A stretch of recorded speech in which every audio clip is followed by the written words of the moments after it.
It is a June afternoon, 300 years before Christ. The young Greek who conquered the world faces his last battle. Only the prayers of his men can help Alexander now.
This is the historic amphitheater at Aegina in Greece.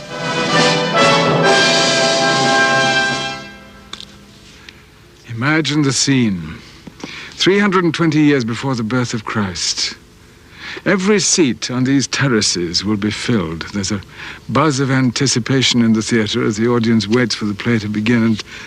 And somewhere, very likely, there'll be several elderly men who've lived through an experience which would make any play dull by comparison. They're the veterans of the army of Alexander the Great, who've returned home from the ends of the world, having played their part in one of the greatest adventure stories in history. They'll probably be in some special seats because they're treated as heroes, having known the man who was worshipped by many as a god, Alexander of Macedon.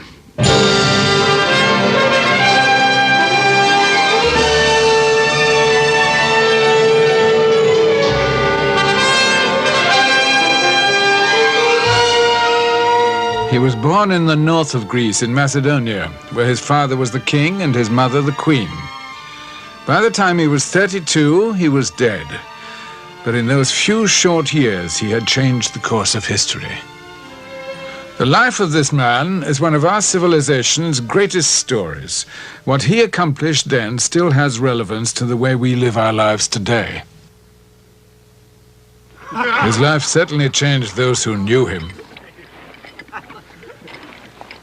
Same age as me.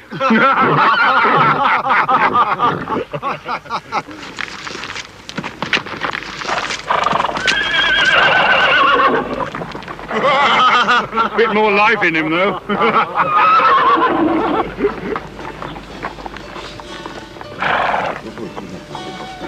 They were remarkable characters, all of them. Some feared Alexander, and their fear became hate. Others understood the man, even loved him. Many laid down their lives for the causes he pursued.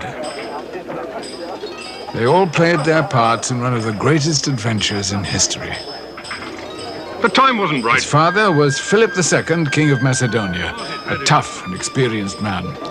Few stood in his way for long. He turned his small kingdom into a force to be reckoned with.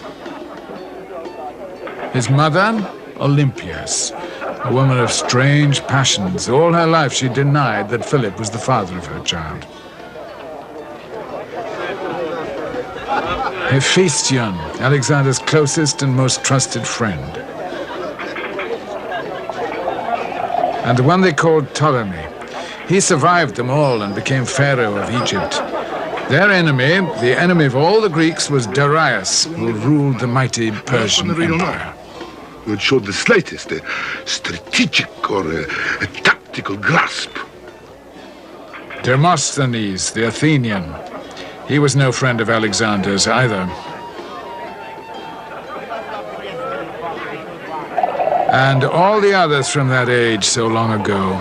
Aristotle, the philosopher, he was Alexander's teacher. Then the reverence they had... Clytus, the Greek general. But he did not have... Alexander killed him in rage. Yes, but the Persians... These were the people who knew Alexander.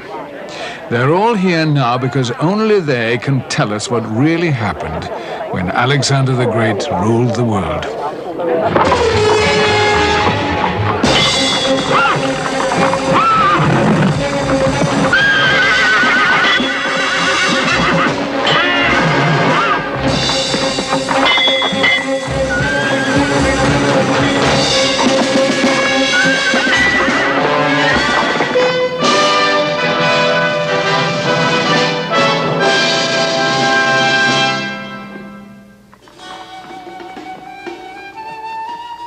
Apart from the great Zeus himself, I worship Dionysus, the god of ecstasy. He never failed to reward my faith. To your own discredit. I always thought you resented the fact that Dionysus honored me more than you ever could yourself. Displays the narrowness of your mind. I don't know how I could have married such a coarse man. You had no choice. That was up to your brother, the so-called King of Epirus. And you were as eager as any other hunting bitch to share in the glorious crown of Macedon. You wanted me. I married you as my royal duty.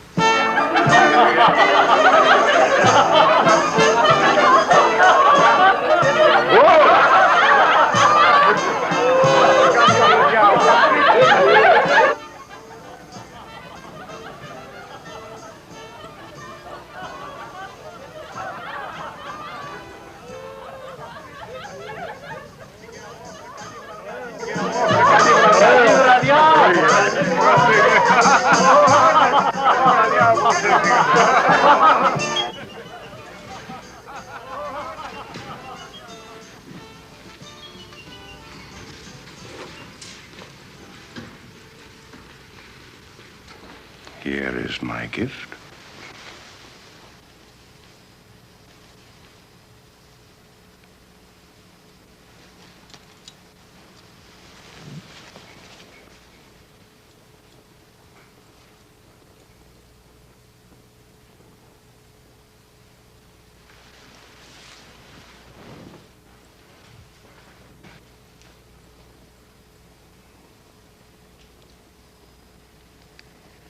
My gift, the gift of the god, is ecstasy.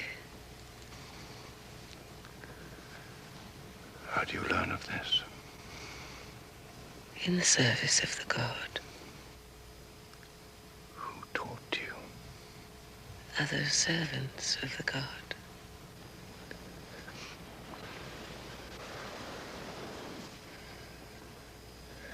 Did you yourself experience this ecstasy?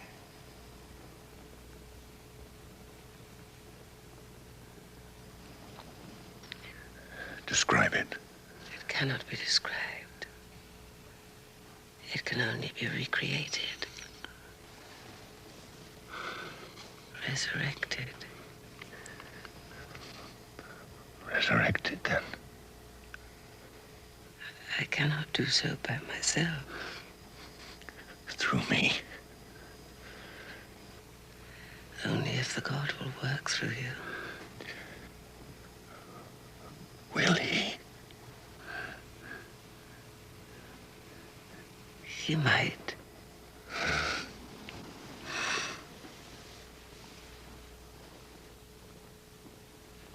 There are many stories surrounding the birth of Alexander.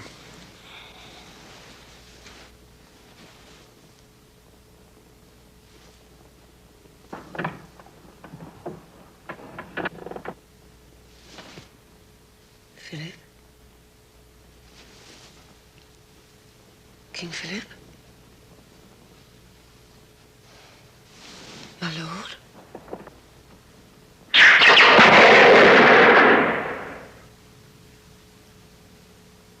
My lord.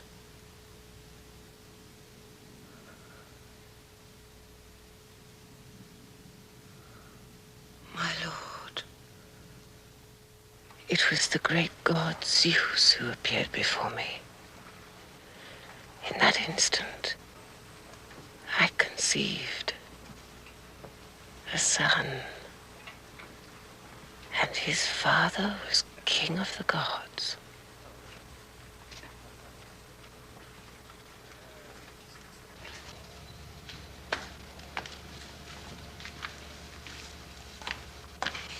Яка сеньора, клещая, que arun pony, a genitito moro.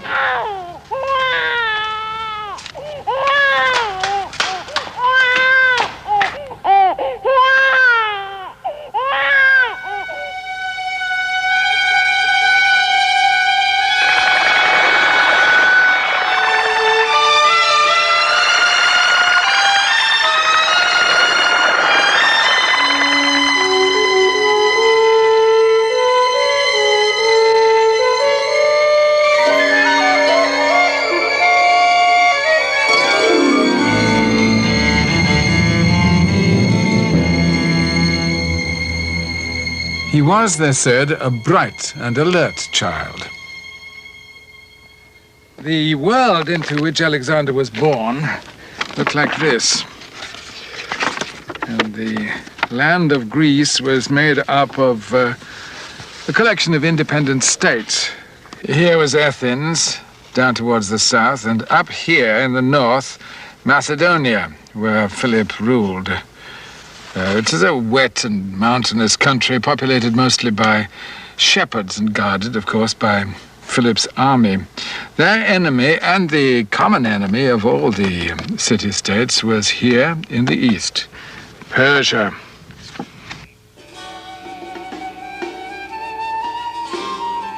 There was a soothsayer. Can't remember his name, doesn't matter. What does matter is that on the day Alexander was born, he predicted that a son born to me on that day would be invincible. Invincible. Bold prediction. He didn't predict the games. My horse came in first that day, way ahead of the others. Didn't predict that. Invincible, is he? He was right in what was of any importance. I had a plan. No, more, a dream. To take over and unite the city-states. With the unity of the Greek states, we would have strength. And then we would liberate the Greek cities in Asia from Persian rule. You didn't achieve it, though. Perhaps you should have discarded the dream and just stuck to the plan. Inconsequential things, dreams. I needed secure borders and strong allies. I needed the sea power of Athens, and I needed an army that was trained to conquer. And I needed time. That wasn't always on my side. I lost my eye. Not with Tony. Everyone thought I was dying, except you, Athenian. You didn't. Did you, Demosthenes? I have never believed that events are so easily resolved. With that, I agree. You needed time. All that time, Alexander and I, we hardly ever saw you. Oh, woman, there was always a campaign, a conference, a treaty, endless battles. And with each you took a new mistress. Common practice. A requirement of strategy, madam. At the heart of that strategy was a unified Greece, and Philip was ready to go to war to achieve it. We marched south. First Greece, then Persia. And of Greece, first Athens, and of Athens, first Demosthenes.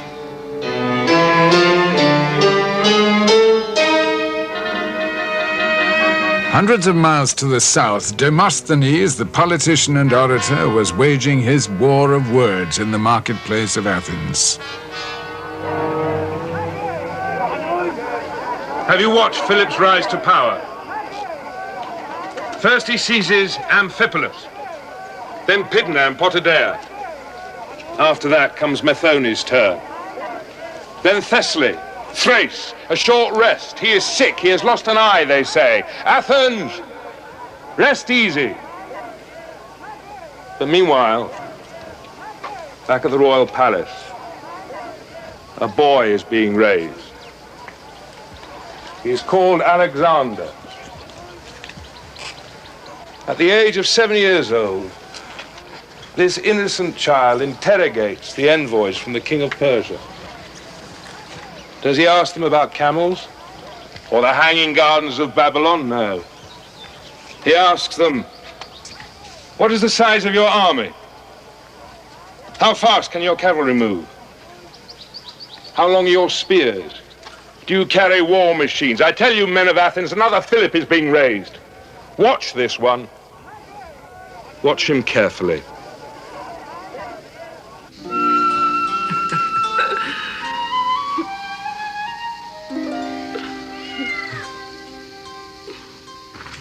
High time he was taken away from his mother. She fills his head with woman's nonsense. He must learn to live in a man's world, with the gods of men, not the gods of that pampered female. The god of war, not the god of wine. I want a civilized boy. And I want a tough one.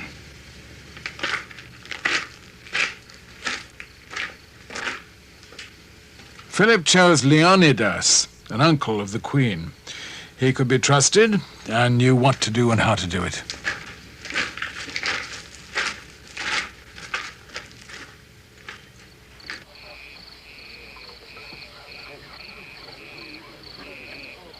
The boy was given food only if he earned it. He was permitted a thin tunic and no blankets. Long marches, exhausting exercise, physical discomfort. That was Alexander's life from now on.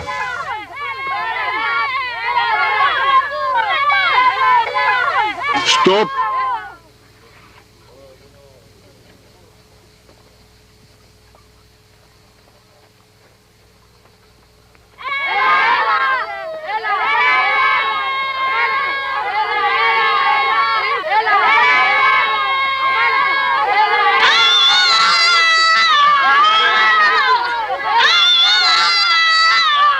Survive against all odds. Become physically and mentally tougher than your opponent. Month after month, the lessons were drilled into the young Alexander. Leonidas did his job thoroughly.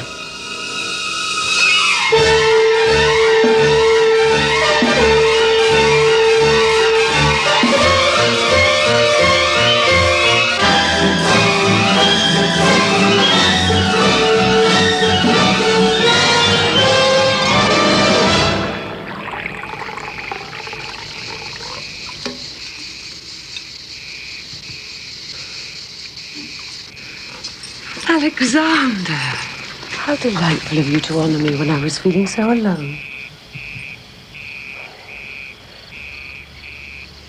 So, do you hate us for what you're made to endure? It is not my choice. I would have joyousness in your days, you know that. Do not blame me. It is Philip's command. He insists that it will make you strong. He seems not to realize that you are already strong.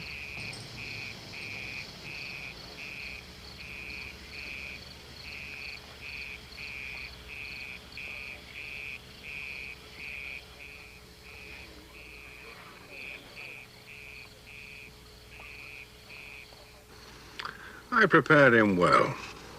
For what? Alexander was a loving, gentle child until you took him from me. We don't expect you to understand that. Understand what? That you tried to turn the child against the woman who bore him? It is you who could never understand. Alexander wasn't like other children. From the very instant he was conceived, he didn't need your training to make him different. At 5, he drew a bow with skill. At 7, he could play the lyre and recite poetry to everyone's delight. But you weren't satisfied with that. You took him away and made him pinched and pale, and so deeply withdrawn into himself that even tears were beyond his reach. Recited poetry at 7. What man or state ever survived by reciting poetry? And what prince of Macedon ever defended himself against 1,000 lances by playing music on the lyre? You have no appreciation of reality, madam. But Alexander did. He was an apt pupil. What you have never understood is that Alexander's destiny was already assured because he was the son of a god. So you always insist. And to my embarrassment, when it's known that in Athens they make laughter about offspring who are left in doubt as to who their father is. There was never any doubt as to who his father was. Alexander had no need of you to interfere with his education. He was the son of Zeus. On the contrary, my lady, even the sons of gods must learn the accomplishments and limitations of men. The divine essence is so volatile. It needs human discipline to contain it. You'll be telling me next that Zeus himself must be instructed and disciplined by men. No. I cannot, my lady, because Zeus is wholly divine. But your son walked on earth beside us and was therefore half mortal. Hence the problem to reconcile the divine essence with mortality, the fleshy substance. Don't think you can make fun of me with your cleverness. Well, of course he can, because you're a stupid and pretentious woman.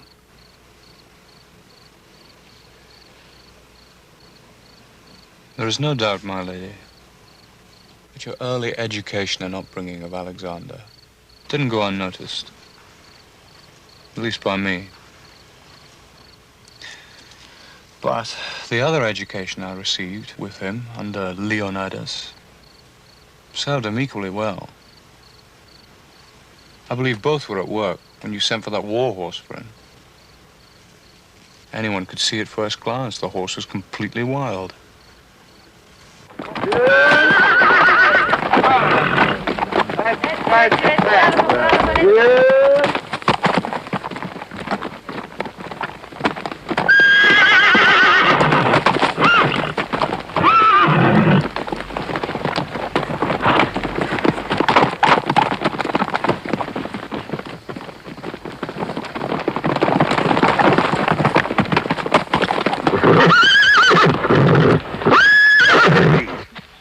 Take him away. You'll kill anyone who tries to ride him. My father is losing a great horse because he doesn't know how to handle him. All right, my young friend. Let's see you up there. If you can ride him, I'll buy him for you.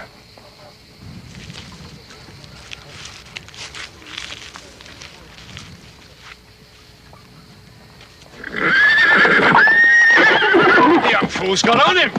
Fetch him back.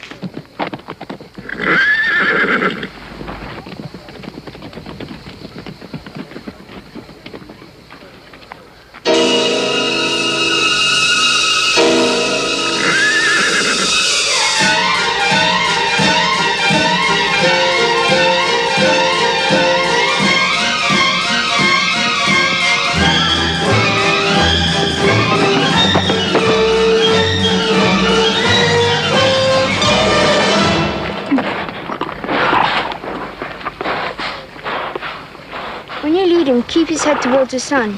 He's afraid of his own shadow.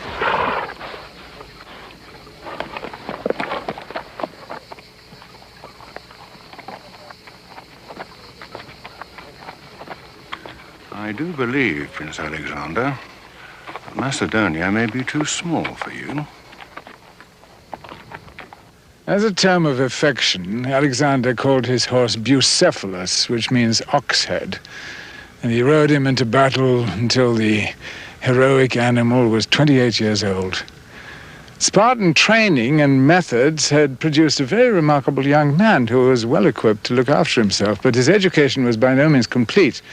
And Philip, that tough and redoubtable campaigner, made what was for him a very interesting decision.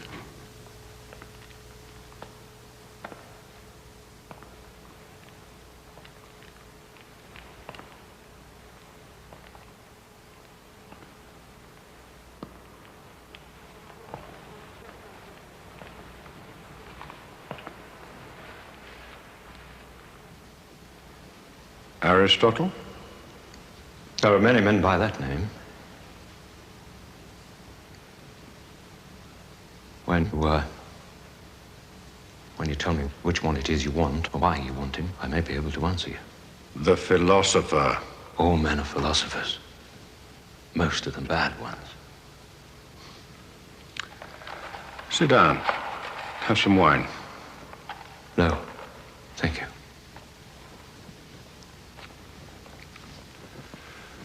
Not too long ago, I destroyed the town from where Aristotle the philosopher came.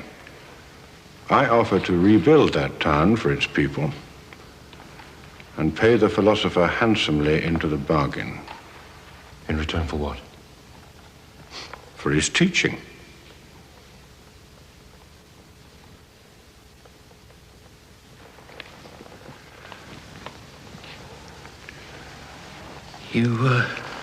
You know of my teaching? No, your reputation. Ah. My reputation seems to have traveled far, by heads, if not by distance. Will you teach, philosopher? I'm afraid, with the reputation of your own, maybe too late.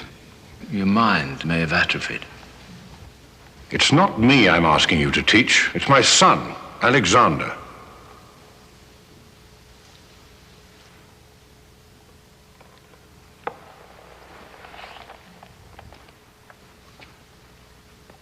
What will you teach? Politics, metaphysics, ethics, music and medicine, astronomy, magnets and optics, poetics, man's nature, zoology, embryology, philosophy and logic. Oh, and I like bees.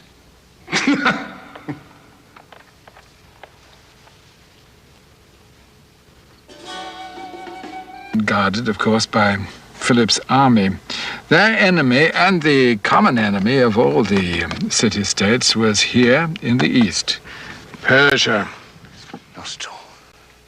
I simply abided by my own philosophy, for there are three things a wise man should do: fall in love, take part in politics, and live with a king.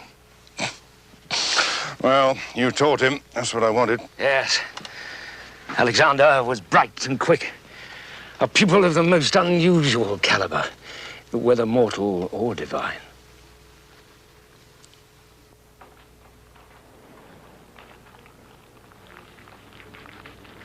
No one really knows what Alexander was taught. We know that Aristotle himself was trained in astronomy, botany, biology. His father had been a physician, so he probably trained the boy in the art of medicine as well, because we know that on occasion Alexander tended his wounded troops.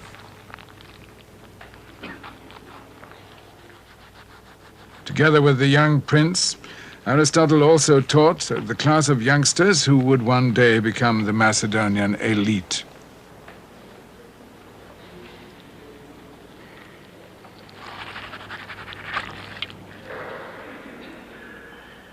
Well, that, gentlemen, is how it's done.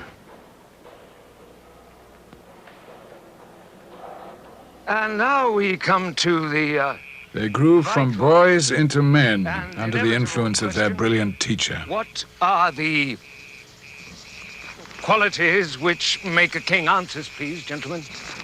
Courage. Yes, I thought you might say that. Courage, certainly, Ptolemy. But never rashness. Any other contributions?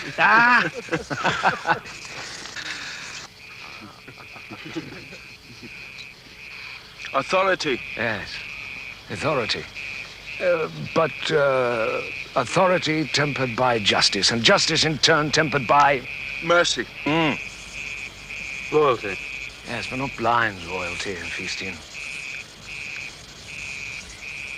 Liberality. Well said, Alexander. Liberality indeed, my prince. But which we must not confuse with extravagance. The true prince is never stingy and never prodigal. Would you say my father is a good example of the adage?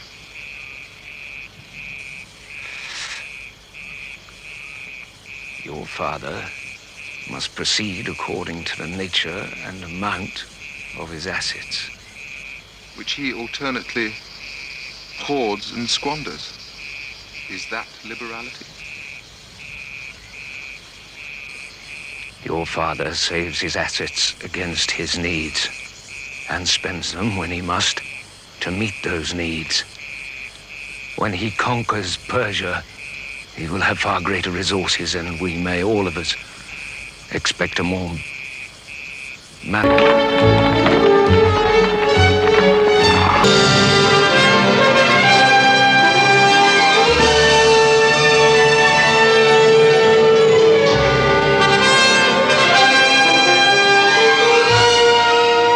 He was born in the north of Greece, in Macedonia, where his father was the king and his mother the queen. By the time he was 32, he was dead.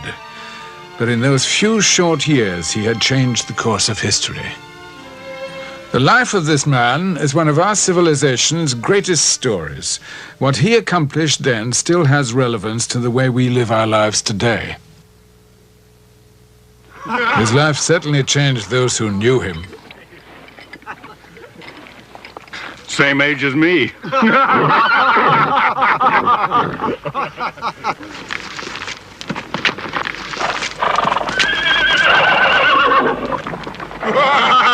Bit more life in him, though.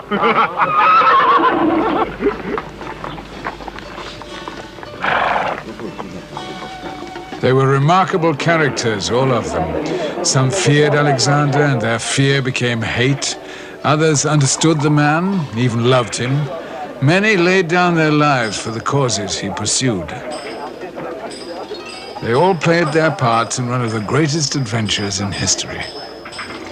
The time wasn't right. His father was Philip II, King of Macedonia, a tough and experienced man.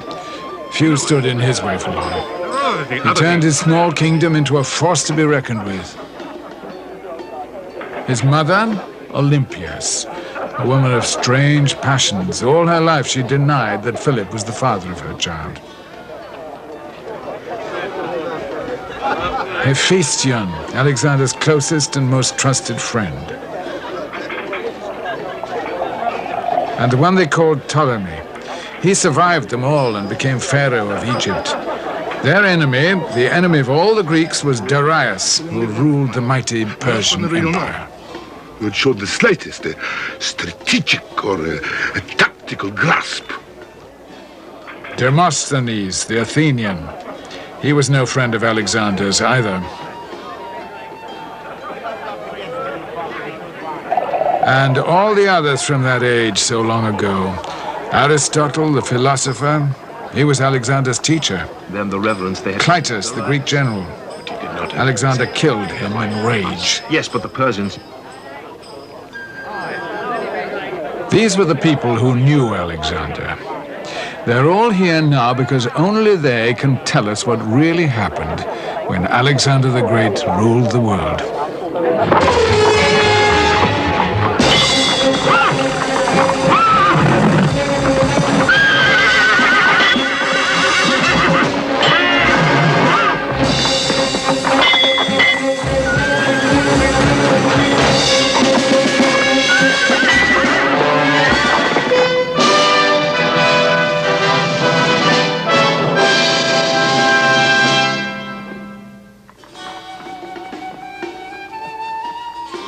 from the great Zeus himself, I worship Dionysus, the god of ecstasy. He never failed to reward my faith. To your own discredit. I always thought you resented the fact that Dionysus honored me more than you ever could yourself. Displays the narrowness of your mind. I don't know how I could have married such a coarse man. You had no choice. That was up to your brother, the so-called king of Epirus. And you were as eager as any other hunting bitch to share in the glorious crown of Macedon. You wanted me. I married you as my royal duty.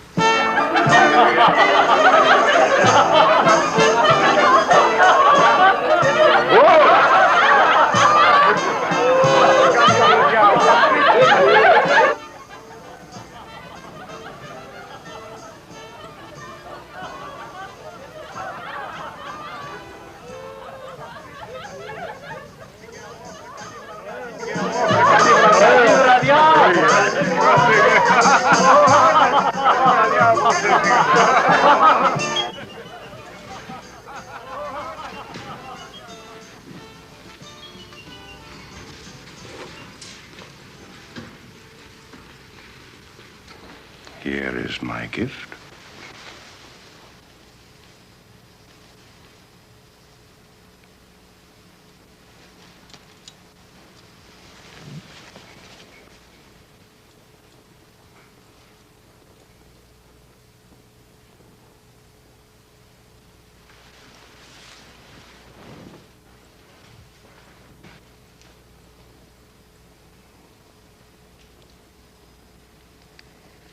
My gift, the gift of the god, is ecstasy.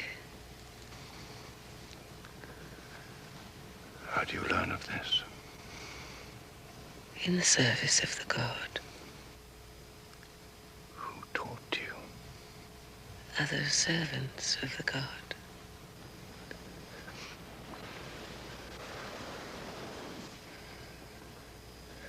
Did you yourself experience this ecstasy?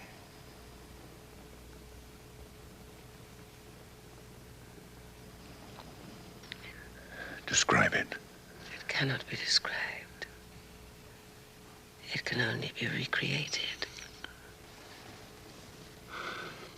Resurrected.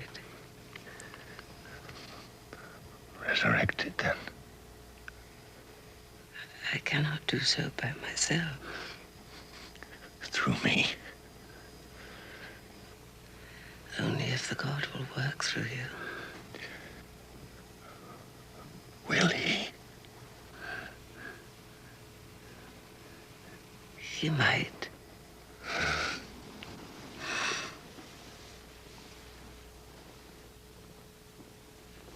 There are many stories surrounding the birth of Alexander.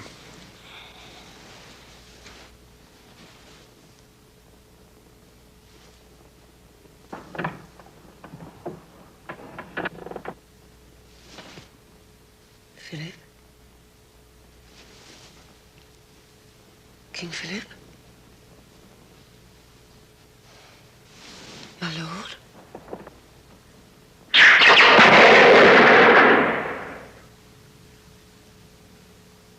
My lord?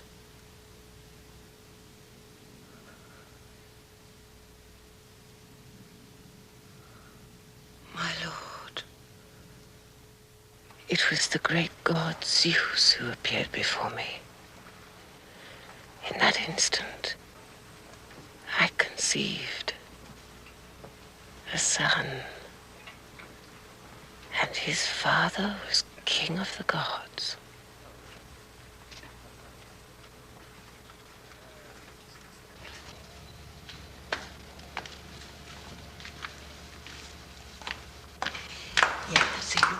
Πλησιάζει και το αρούν φόνοι.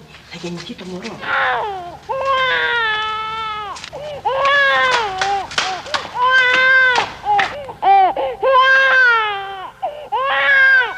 Moment in Philip's career, because it was there that the newly formed League of Greek city-states had gathered. And after his recent military triumph at Chaeronea, they elected him as supreme commander of all Greek armies. This was a substantial step ahead. There was the personal glory, of course, but far more important than that, he now would have the chance to go down in history as the liberator of all the occupied Greek cities on the coast of Asia. You know I had to return to Macedonia. There were other things to be done. Affairs of state. And then there was you. What were you up to while I was away, I wonder? What would a scheming, excessive lady do while her king was away warring? Away whoring? For each campaign, you took another mistress. And their names were on the lips of every Greek. You insulted me. You denigrated my religion, my friendships. You tried to usurp my son. And as queen, I was expected to maintain my superior position over all these other women. I would have needed my own army behind me to keep them all in their place. Your own army? I'd like to have seen that. Philip and his son facing an army of women. But he was not your son. And that, too, was on the lips of every Greek.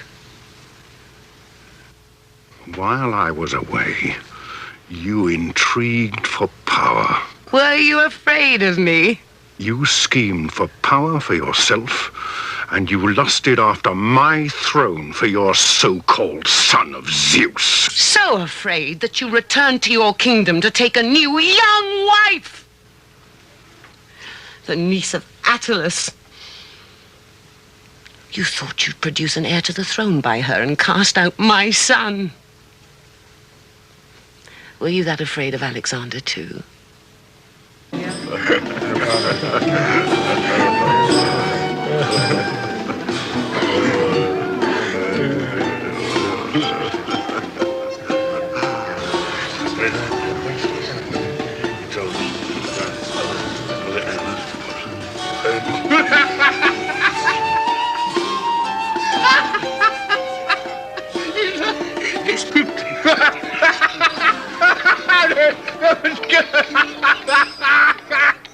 If you speak honestly, speak so that everyone can hear. Now, let Olympias scheme. I'll have another son. Without the name of Zeus this time?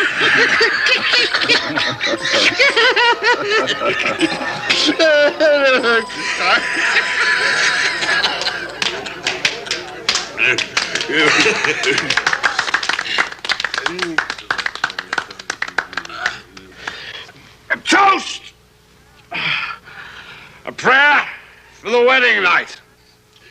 May the gods grant that this union between Philip and my niece will at last provide us with a legitimate heir to the throne of Macedon. You black, drunken pig. So I am not a legitimate...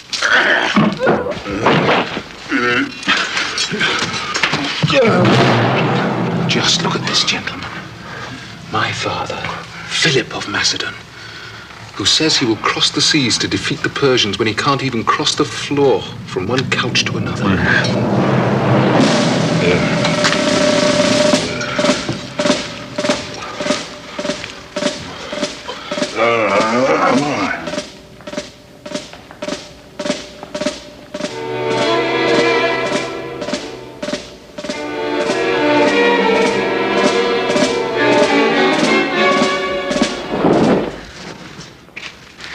What's the matter? Can something more be wrong? Don't be anxious. Does Philip threaten me with his new bride? Not yet.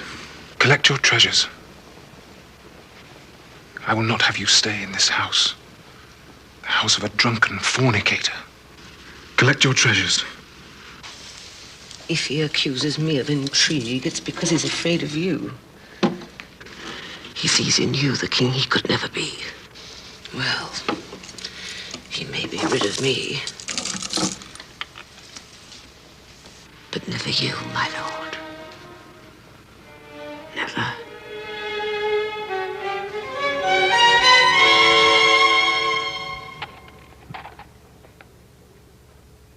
One of Philip's oldest friends patched up the quarrel between father and son, and Alexander was persuaded to return home.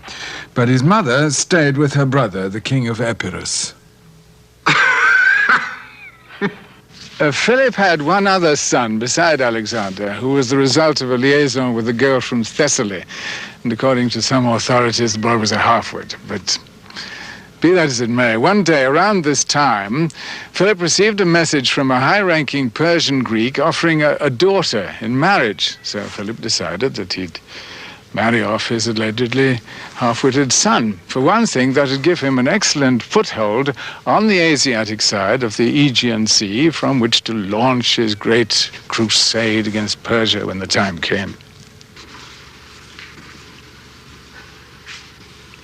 You and your group of actors are touring from Pergamus to Ephesus. You can be of service to me. When you reach Smyrna, go to Istophanes and say, I, the true son of Achilles, will not yield your daughter to my brother who is nothing. And then say... So, it's games of conspiracy with secret messengers now, is it? Interfering with my plans. Take him, cut out his tongue. It's no game of mine. It's yours.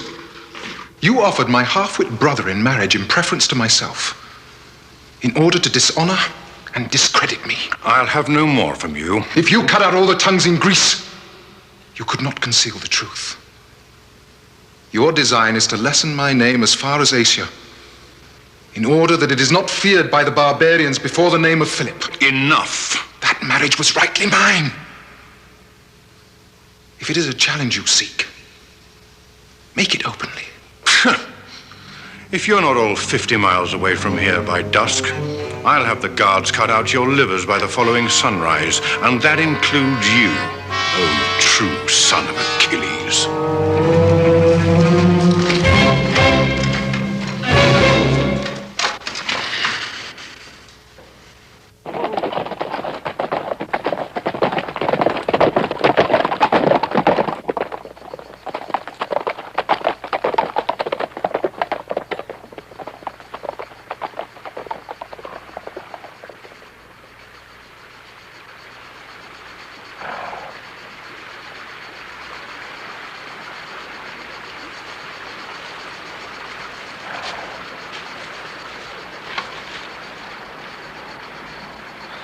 Exile. All because of a marriage to a barbarian from some unknown part of Asia. Yeah, but can we go back? Women. They're not worth the trouble, you know. It means to an end. But will he have us back? We'll do better than that. Patroclus. What's that, Achilles? And what do you two heroes have in mind?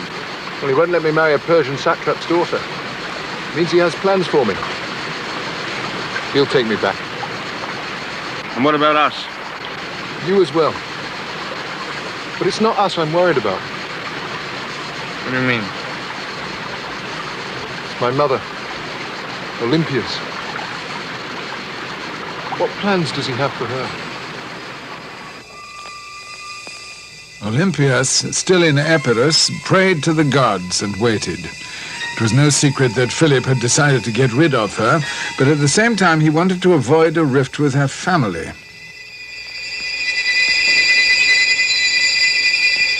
His way of sidestepping trouble was to marry off their daughter to the king of Epirus. In other words, Olympias' own daughter would marry her own brother. It was Philip's way of showing that he had nothing against his in-laws, even if he was fed up with his wife.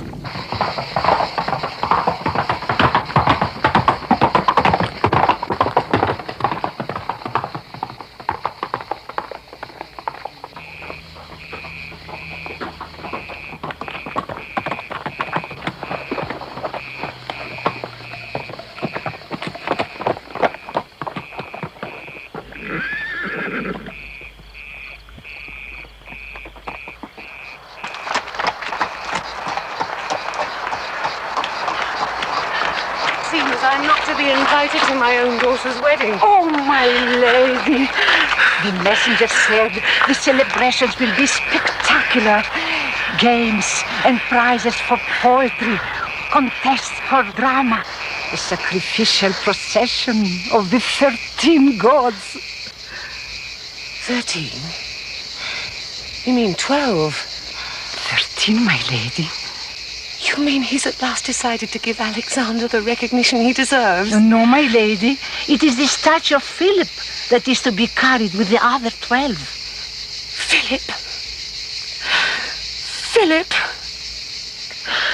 You tell me at one stroke that I am discarded. My brother pacified. Philip honored as a god. While the true god, Alexander, is denigrated even further. May Zeus strike him down. On the morning of my daughter's wedding, my slaves dressed me in my finest. Kings, ambassadors, envoys from all over the known world all brought splendid gifts. They were seated in the theater, waiting for the sacrificial procession to arrive. Statues of the gods, all 13 of them, preceded me as I made my way from the palace to the theater. When I got to the gates of the theater, I glimpsed the crowds inside. The captain of my guard was standing at attention near the parados, his eyes staring straight ahead of him. I passed him on my blind side. Side where I lost my eye, Methone. And as I did so, I remembered he usually stood on my good side. I was very pleased with the arrangements of my daughters. But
there was a rumor, and there are many people who still believe it today, that on the night of the assassination, Olympias returned to Macedonia and placed a golden crown on the head of her husband's murderer, because he'd already been crucified instantly.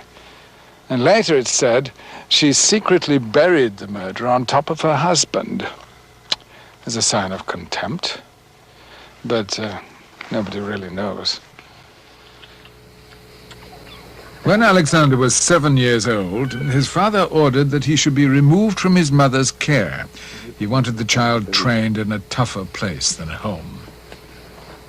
Olympias never forgave her husband.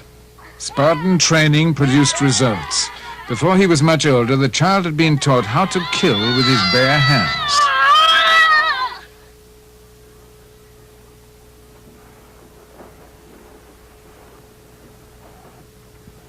There was another side to his education. His father hired one of the greatest philosophers who ever lived to teach the boy. Aristotle. And that, gentlemen, is how it's done. Alexander grew up under the influence of this great teacher, and the intelligent young prince was quick to learn. What Aristotle couldn't teach him, his father did. The tactics and conduct of war. Keep the pressure to the center and press hard. Hammer blows to the flanks for the cavalry. Lances with blades as sharp as Aristotle's scalpels to cut through the enemy lines. Perfect drill, perfect wheeling, and speed, my son. Discipline and speed. Your design is to lessen my name. But father and son had their own personal battles when the young prince attempted to defy his monarch. If it is a challenge you seek, make it openly. If you're not all 50 miles away from here by dusk, I'll have the guards cut out your livers by the following sunrise, and that includes you, oh true son of Achilles. Alexander's father was killed by an assassin. Some people believe that his wife was behind the murder, but even to this day, no one is sure.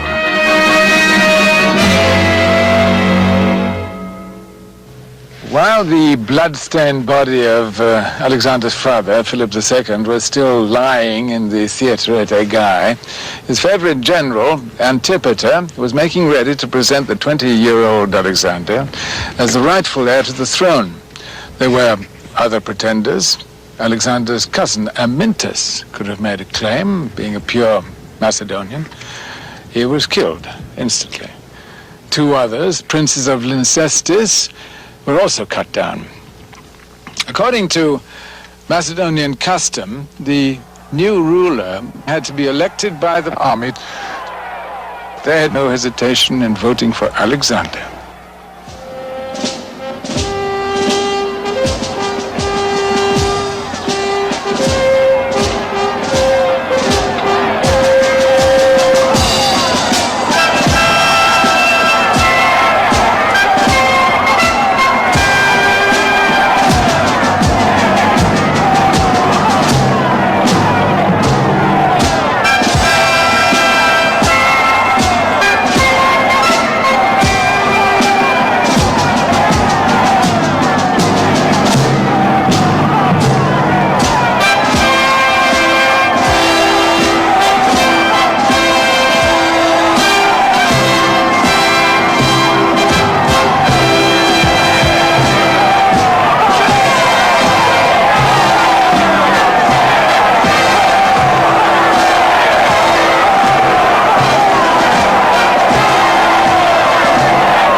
No sooner was he crowned than some of the Greek city-states in the south challenged the authority of the new young king.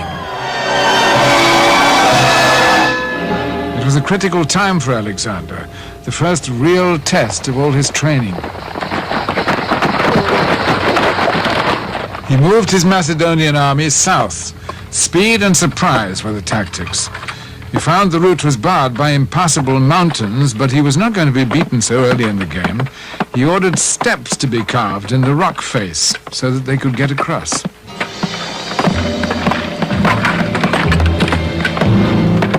Troops, horses, equipment, all the paraphernalia of an army at war were hauled over the mountain because Alexander wanted to get behind the enemy lines. It was an incredible achievement.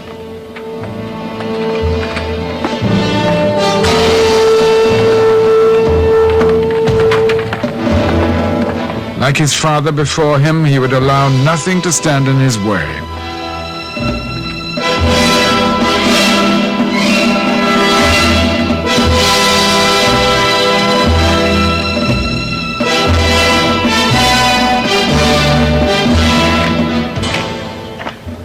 Alexander was born, it said that his mother believed that the great god Zeus was the father of her child. Now, in the 20th century, it's rather hard to understand these things or take them seriously, but 300 years before Christ, people were less disparaging. They believed that men could be gods, or that gods could sire men. And so, to many in those days, Alexander was a god. He was elected by the League of City-States as hegemon, or supreme commander of the Pan-Hellenic War against the Kingdom of Persia, and it was appropriate that Alexander of Macedon should be their choice because his father, King Philip II, before he died, had been planning to revenge all the past defeats that the Greeks had suffered at the hands of the Persians. So now Alexander was to inherit this responsibility. Darius, the king of Persia, ruled the largest and most powerful empire in the world. To an outsider, the Persian court would have seemed like a labyrinth of rules and social customs, meaningless in their complexity. Darius was not only a king, his people were taught that he was a god and had to be treated as such.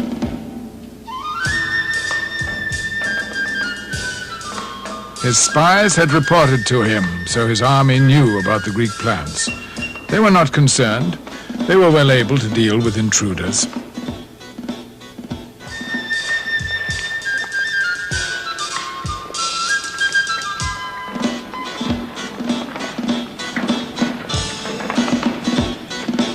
Darius knew that he was invincible.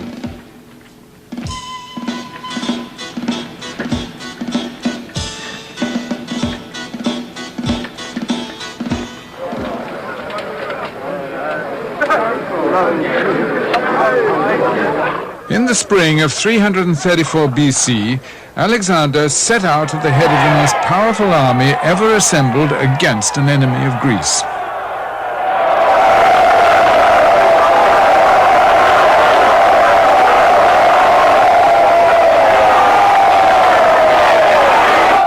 Their objective, a landing near Troy on the coast of Asia. As the crow flies, it was not very far. But the sea crossing worried Alexander's generals. If they were intercepted, the entire Greek army might be wiped out by the Persian fleet. You will not attack us from the sea. Our scarcity is our shield. You find comfort in riddles, Alexander. I confess I cannot. Well, it's not a riddle. It's a military fact. Yes, but is it not also a fact that Darius has several advisors to warn him, many of them Greek? Mercenaries who fight for money. Who would trust them? Darius believes he is unconquerable, invincible. For now, that is our greatest weapon. He will not attack us by sea. I will swear by all the gods. This victory will be ours, and Greece will be avenged.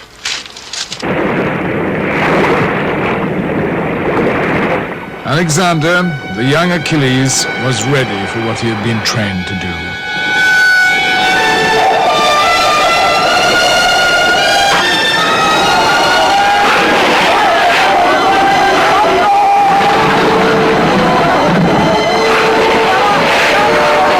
Achilles has come back to Troy! He claims the whole of Asia. Many of the Greeks already believed they were being led by a reincarnation of the Achilles of Greek legend.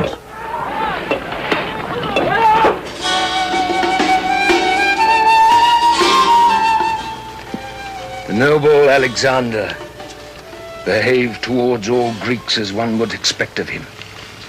Towards them, he was the leader. Towards all barbarians, he was the master. When great leaders take risks, they take them boldly. Yes. But you have to admit, Antipater, that what the Macedonians were saying was right. From the instant he appointed you regent and left on campaign, you became insufferably arrogant. Madame. He should have let me rule Macedonia. That would have been the sensible thing to do. After all, I had his trust. He kept the Iliad under his pillow as he slept. He was a great admirer of the poem's hero, Achilles. In fact, he regarded himself as Achilles' reincarnation. Is that not so? So here was Alexander on the mainland of Asia. Soon his ships would be sent home, leaving Alexander and his army to face a formidable task. In 336 BC, the Persian Empire was enormous. It extended from the Aegean Sea in the west to the river Oxus on the east, and the north to where is now the Soviet Union, down into Egypt in the south. The center of government in Persia was Persepolis, and there were 20 provinces governed by what they called satraps. It was enormously powerful, and it could place, without any trouble, 250,000 men under arms to defend itself. So no wonder Darius, the king of Persia, felt safe and secure.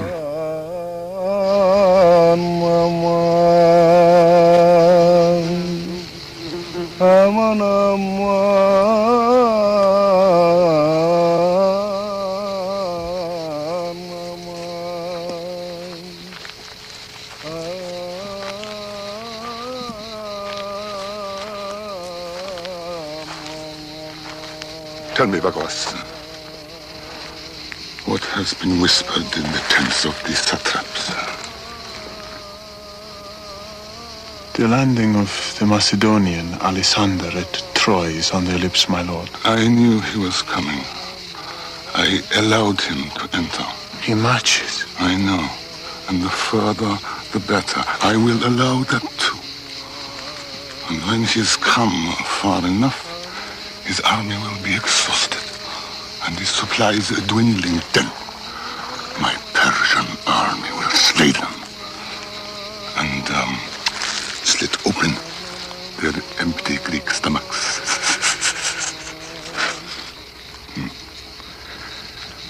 We are ready. Darius, with a single command, could muster hundreds of thousands of men to repel the Greeks. There was nothing to fear. We went to Troy, mainly because Alexander wanted to sacrifice at the tomb of Achilles. I laid a wreath at the tomb of Patroclus. Alexander used to call me Patroclus. I called him Achilles. Through me, his line went back to Achilles. Alexander sacrificed frequently to the gods. Through me, he knew their power. Well, you taught him well, my lady. From Troy, Alexander rejoined his forces, which by now had also crossed the Hellespont. Darius's generals were making preparations to deal with the young invader. They had chosen the battlefield, the river Granicus. There are conflicting accounts as to what happened, but of the result there can be no doubt. River Granicus. Persians on this side, Greeks on this side. Alexander had advanced in battle formation with his infantry in two groups here and there. Both the wings were protected by cavalry, and the heavy transport and baggage and camp followers and the rest were back there.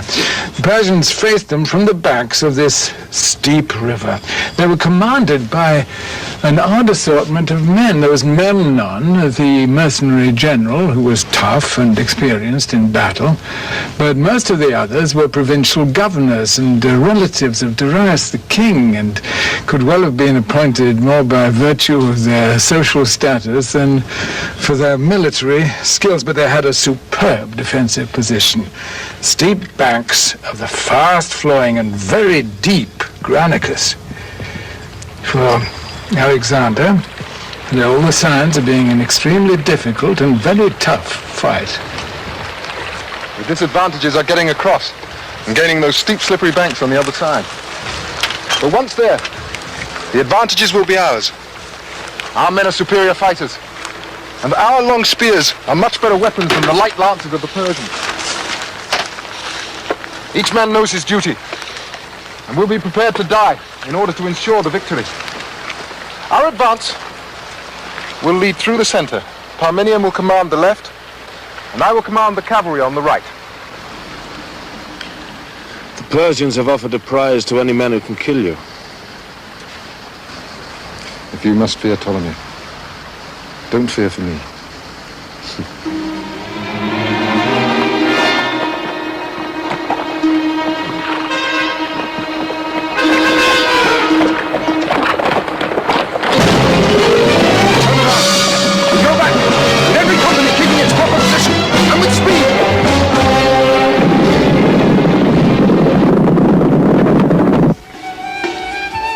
When the trumpets finally sounded that day, and we dedicated ourselves to the god of battle. The roar that went up was enough to rent the sky. Yes, we had trouble enough crossing the river. But as we climbed the banks, a barrage of missiles and volleys hailed down upon us, and the river ran red with blood. First I thought we were going to be thrown back. Then far on my right, I caught sight of white plumes on horseback, right on top of the bank. There was reason to fear for him. 2 Persian commanders rode him down. Alexander struck one, but the other cleaved through his helmet and raised his axe for the death blow. Yes, he would have died if it had not been for Clytus, the brother of Alexander's nursemaid. He speared the Persian through. After that, there was no stopping Alexander. It is fiction, what you say. Fiction. There were no trumpets, no roar, and no sun. You weren't even there. At an hour when civilized armies rested and slept, Alexander's army crept across the Granicus like thieves in the night. As silent as a lizard. That is how he gained the bank. Such a weak excuse, even for a barbarian. Well said, Olympias. Perhaps you feel the truth is not worthy of your invincible hero, Hephaestion.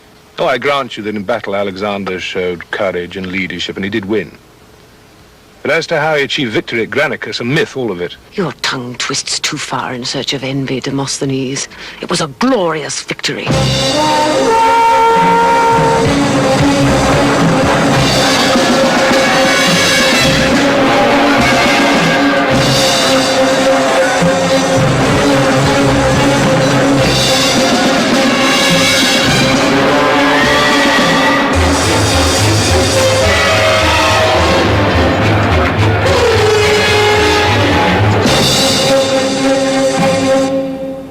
The defeated Persians fled from the Granicus and made for the coast at Miletus.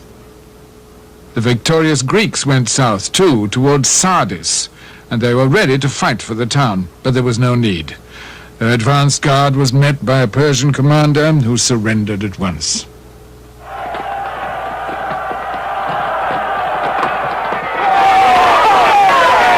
They passed through the streets of Sardis like liberators.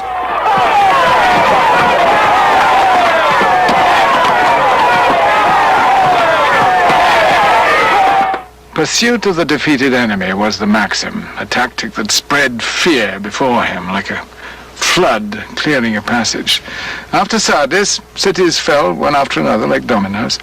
About 60 miles south of Sardis, they came to the walls of Ephesus, and once more Alexander prepared to fight. But the Greeks within the city opened the gates for him, and they entered without a struggle. It was here that Alexander began to show himself as something more than a military commander. The loyal Greeks in Ephesus saw their opportunity to revenge themselves on the Greek citizens who had supported the Persian regime. And these collaborators were hounded, pursued, dragged out of their beds, and murdered.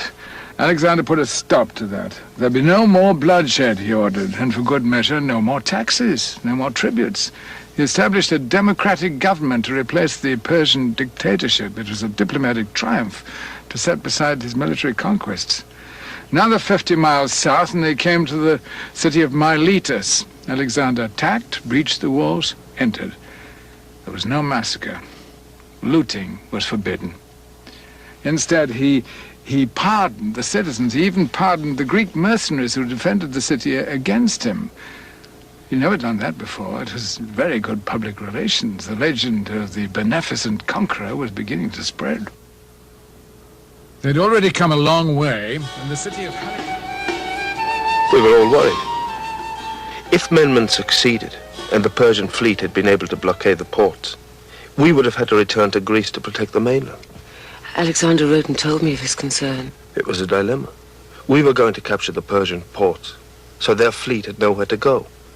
But the Persians under Memnon were at sea on their way to blockade our ports and our trade route. God smiled on us. An oracle has foretold that whoever loosens the knot becomes Lord of Asia. If I'm to be ruler of all Asia, I must loose the Gordian knot. It's the legend.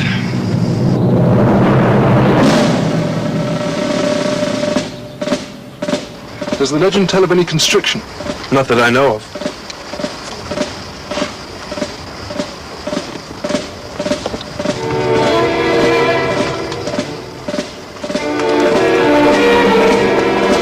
Then what matter how I loose it?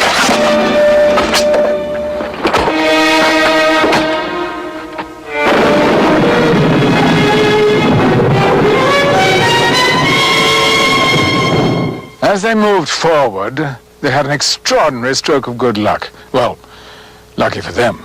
Memnon died suddenly, and without him in command, the Persian blockade of Greece was doomed to failure, and Alexander could use some good luck. The long winter had taken its toll, and even he was close to exhaustion and became desperately ill.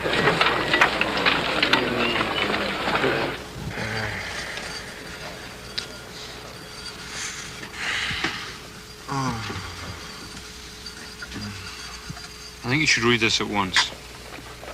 You read to me.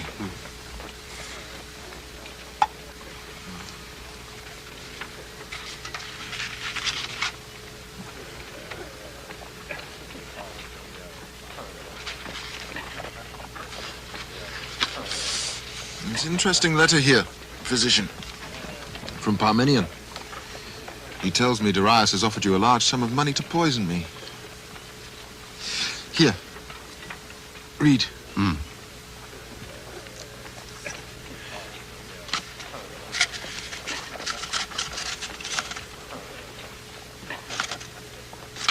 Well, is it safe to drink? Yes. Yes, I think so too. Because if anything should happen to me, my army would tear you limb from limb.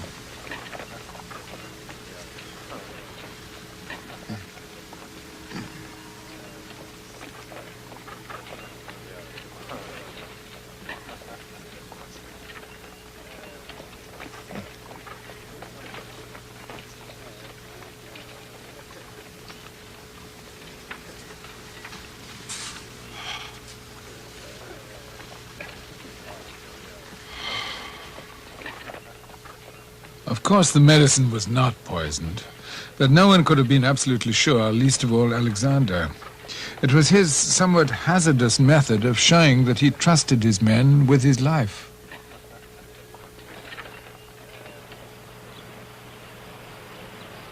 For some weeks, the Greeks had been trying to locate Darius and his army. Unknown to them, the Persians were doing the same thing, looking for the Greeks. They covered thousands of miles searching for each other, and at last they made contact. It was going to be a very important battle, and careful preparations were made on both sides. Alexander addressed his battle commanders. You are no strangers to danger. You have faced death many times before.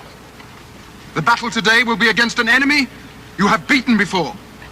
They are Medes and Persians, men who for centuries have lived like children. But we have trained ourselves in hardship and danger and war, and they are no match for us. But most important, we are free men, and they are their masters' slaves. Who among you, this day of days, would trust your life to a slave? To be sure, you will meet Greeks, Greek mercenary traitors amongst the Persian ranks, lepers who sell their lives for pay. But we We fight for Greece. We struggle with love for our country in our hearts. We bow to no man. The victory today will be against Darius himself. The Persians have Darius. But you have Alexander!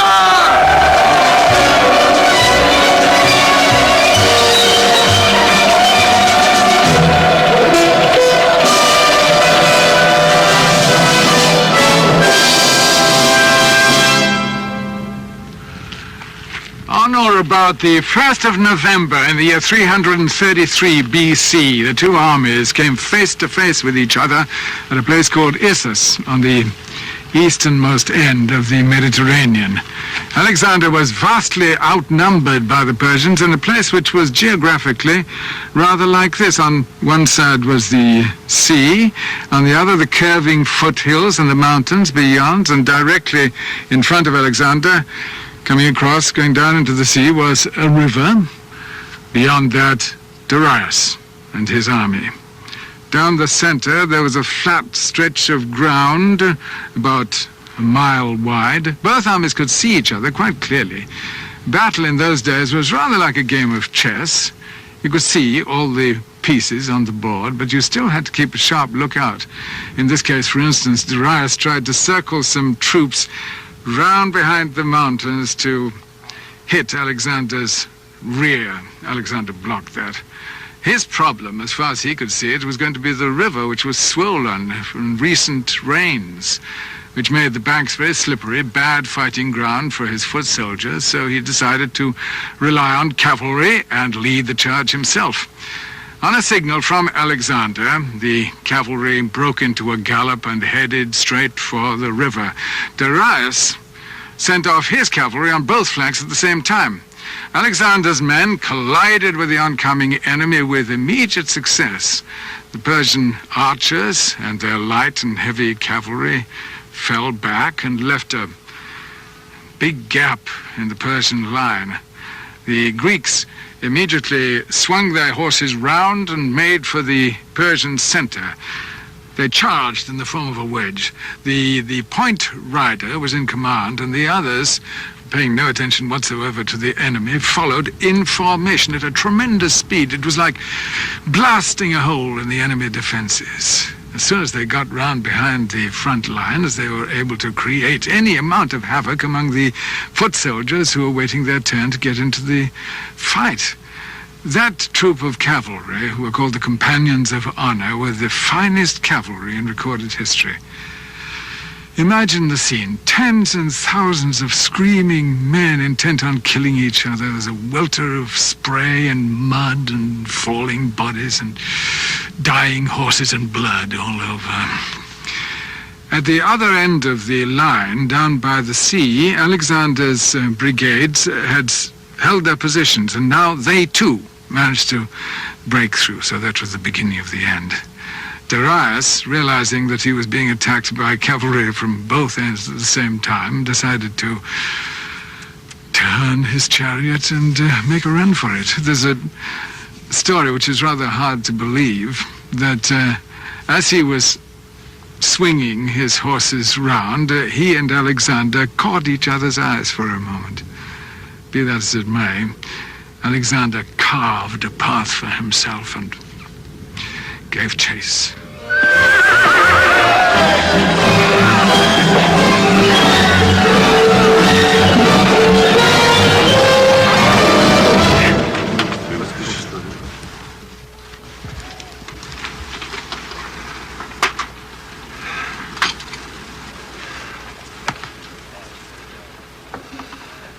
The Persian king was in too much of a hurry. He left these behind.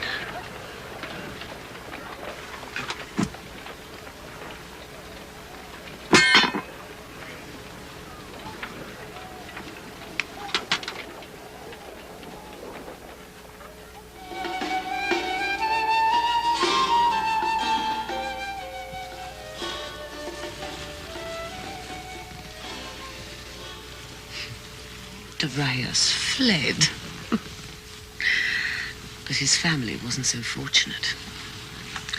should have liked to have seen Alexander when he visited the Persian royal ladies. What a circus that was. Cats, dogs, eunuchs all over the place. And the women howling like hyenas. The Queen Mother mistook me for Alexander. When she apologized, Alexander said, "Don't concern yourself, my lady, for he too is Alexander." I bet you appreciated that. Well, I'm only telling the story as an example of his courtesy. After all, after the battle, he tended many of the wounded soldiers himself. He always showed infinite care for his army. The only trouble was, in the middle of all this, he still hadn't got his hands on Darius. No, but he captured most of his treasure. The loss of treasure probably didn't concern Darius as much as the capture of his family. That was a personal as well as a political disaster. Alexander treated them well and tried to set their minds at rest. These were extraordinary prisoners of war. There were Darius' children, Darius' mother, and Darius' wife, all now at the mercy of the Greeks, and Darius wanted them back.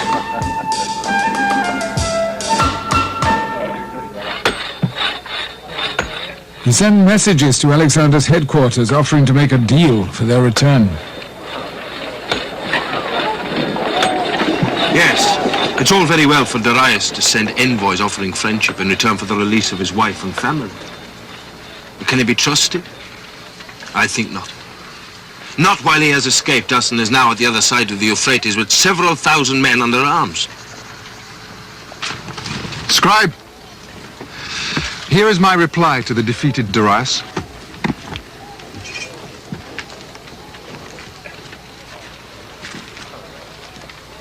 Your ancestors invaded Greece and caused destruction in the land. We had done nothing to warrant it, and now I, the supreme commander of all Greece, have come to Asia to punish the Persians for this crime. Your spies have over and again tried to destroy the peace of the Greek city-states and to disunite a nation. It was then that I made war on you, and only then. I destroyed your generals and satraps in battle at Granicus. I defeated you and your entire army at Issus. And now, by the will of the gods, I am master of all that was once yours. You may request me for the return of your wife and family. I will listen to your requests. But you must attend upon me yourself, as you would attend upon the Lord of the continent of Asia. Do not send emissaries. From henceforth, do not address me as an equal.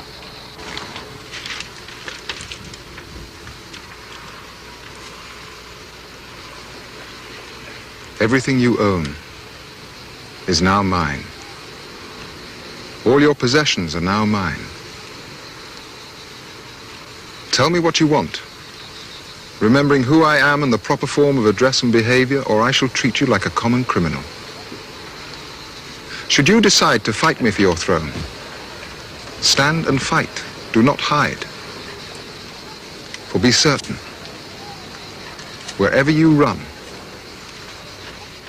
I shall find you.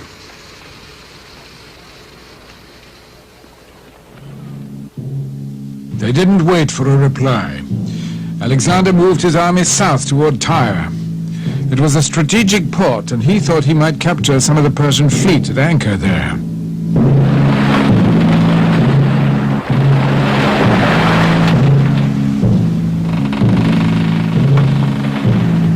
With every marine conquest, his orders were to dispatch all vessels back to Greece, where they could be manned by loyal Greek masters and crews. But if they found any Persian ships in Tyre, it was going to be very hard to get at them. Tyre was an island fortress of formidable proportions. They called it New Tyre. We already had the old town on the mainland itself, but New Tyre was a walled island about half a mile out to sea with two good harbors. One to the north, another to the southeast. At one point, the sea was 600 feet deep. Laid siege and starved them out. That would have taken too long. Anyway, they would have lived on fish. One thought Alexander's scheme possible. He even had to tell the troops he had seen Hercules in a dream beckoning him towards the city, inviting him in. And did they believe it? Some of them did. He may have done, for all I know. Hephaestion, did you believe that tale? Alexander's vision of Hercules? I believe in the spirit that lay behind it. Anyway, nothing would dissuade him, and we knew it when he ordered that the old town should be taken apart, stone by stone, and used to build a causeway through the sea to the island. There was little for him to do while the causeway was being constructed, so Alexander went to Sidon, where 100 warships had dropped anchor. Their masters had put in because they had nowhere to go. Alexander had captured their home ports. His tactics were paying off. It was good news. When Alexander returned to Tyre, things were bad. The half-completed causeway had been severely damaged by a spring gale. He ordered it to be rebuilt. He sent ships carrying battering rams to break down the city's defenses. They failed. Stone-throwing catapults, the tallest siege towers the world had ever known up to that point, were built. Some of them 150 feet high, with drawbridges at various levels. And the Tyrians fought back with flamethrowers, red-hot sand, harpoons, nets, arrows, rocks, anything to keep the Greeks at bay. After 7 months, the final onslaught was launched, with Alexander leading the attack. The Greeks entered the city and sacked it. Meanwhile, Darius had offered to make peace.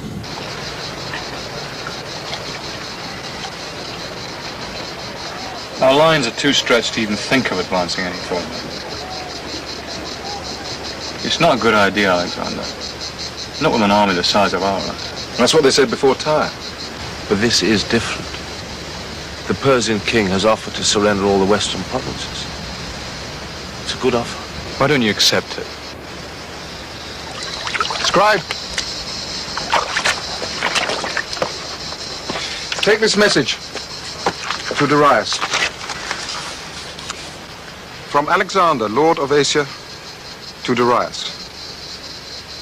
I say to you again, if you wish to talk to me, come before me in person and obey the proper formalities.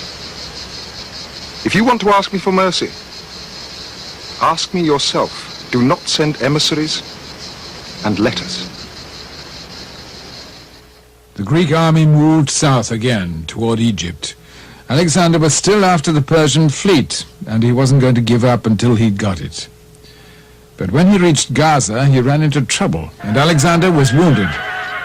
It was not the first time he had been injured in battle. His body already bore many scars, but it stopped his advance toward Egypt for a while.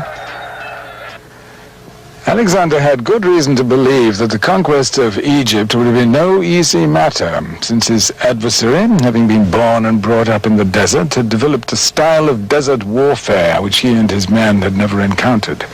They entered Egypt at a place called Pelusium and proceeded with extreme caution.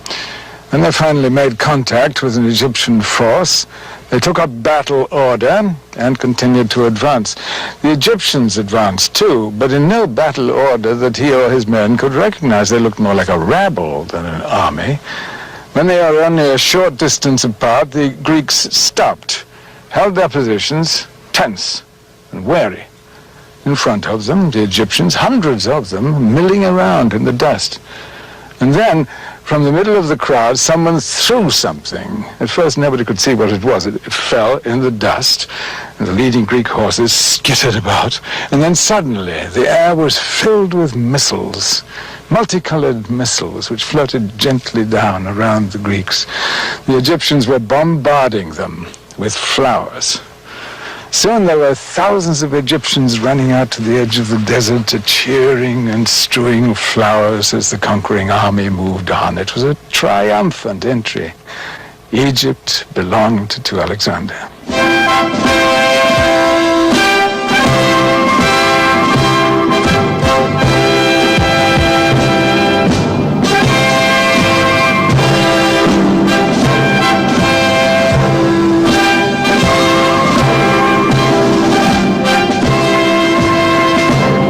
They left Pelusium along the Nile and headed toward Memphis, the capital city.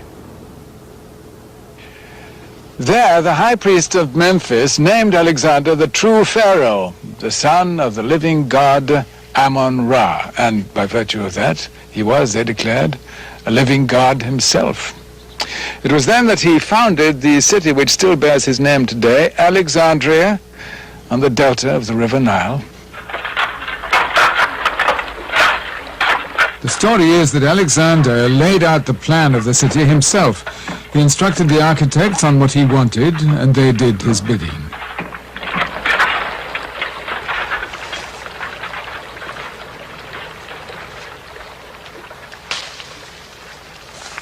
Only one thing remains to be done. Consult the oracle at Siwa. But that's hundreds of miles across the desert. Well, what's a desert? Hercules did it. There's one question which I have to ask, which it alone can confirm.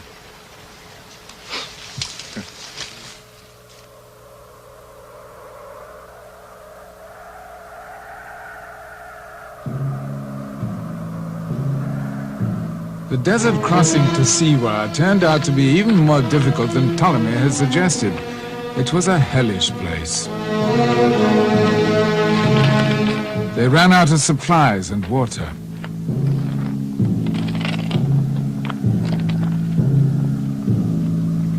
At one point they said they were led on by birds and talking snakes. They were probably delirious. But there was no turning back. Alexander had decided to reach the oracle, and get there they would.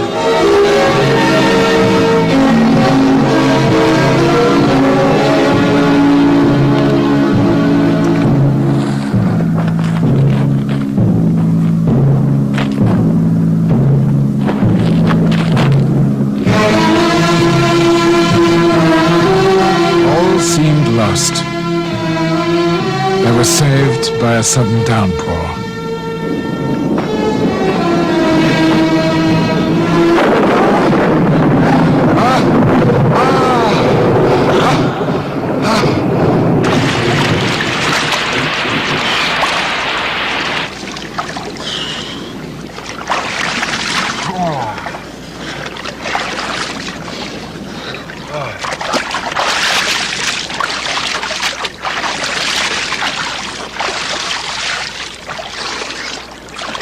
At last they reached their destination. The priest at the temple bowed before Alexander and called him the son of Zeus. It was only confirmation of what his mother had always told him. Then he went to the oracle of Ammon-Ra and in a private alcove whispered one secret question, and a low voice from within gave him the answer. I believe he asked the oracle to confirm his vision, to carry his conquest to the end of the world. If you wish to confirm that you are a god, you would best inquire of another god. He wrote to me, saying that I alone would be told the question he had asked the god. But I could guess at it. It is what we had both always known. I never asked him, but whatever it was, he was changed by it. He was never the same man again.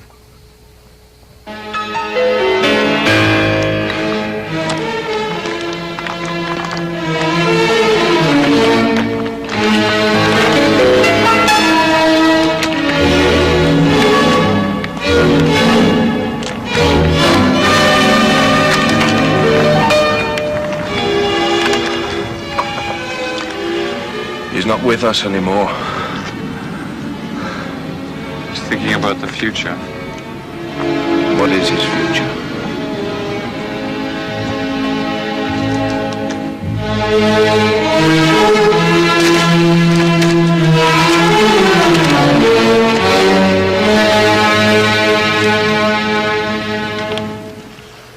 No matter how warm the day, the stone always remains cool.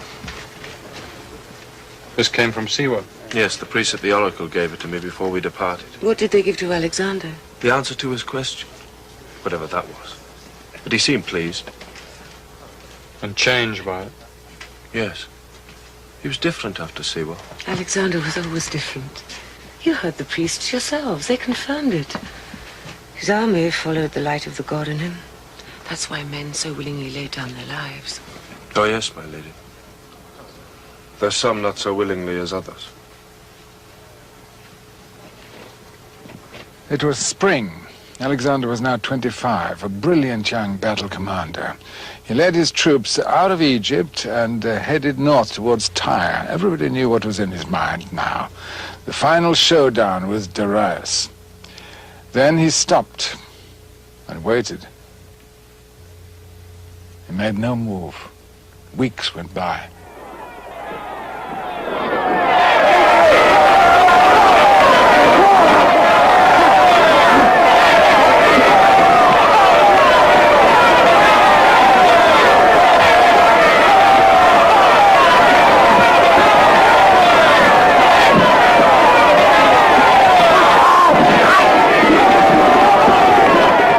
We should strike now. The men are well trained and ready. They need action. The Persians are scattered. They've never been more vulnerable. We should mop them up. We wait here. Darius will try once more. When he thinks he is strong again, when he has all his troops in one army under one commander, then will be the moment when we shall decide who is Lord of Asia. One decisive battle. Winner take all. You have doubts on the winner, Hephaestion? No, but I doubt if Darius will seek such a confrontation. He will be tempted. He will gather a grand army, and he will fight.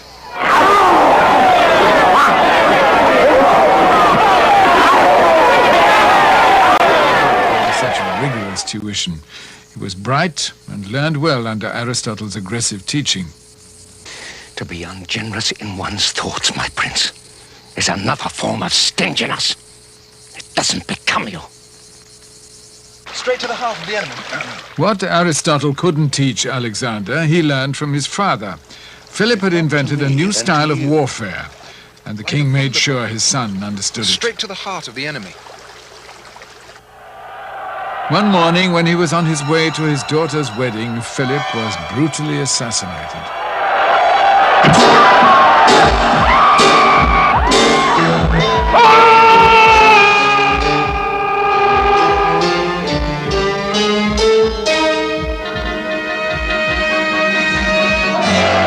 Alexander became the king of Macedonia.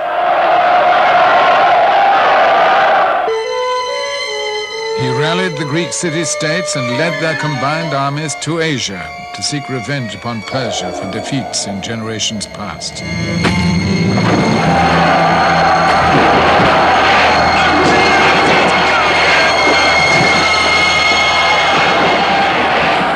Darius, the ruler of the Persian Empire, had been thoroughly beaten in battle.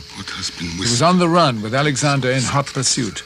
Then, to everyone's surprise, Alexander seemed to hesitate. The men are well trained and ready. They need action. The Persians are scattered. They've never been more vulnerable. We should mop them up. We wait here. Darius will try once more.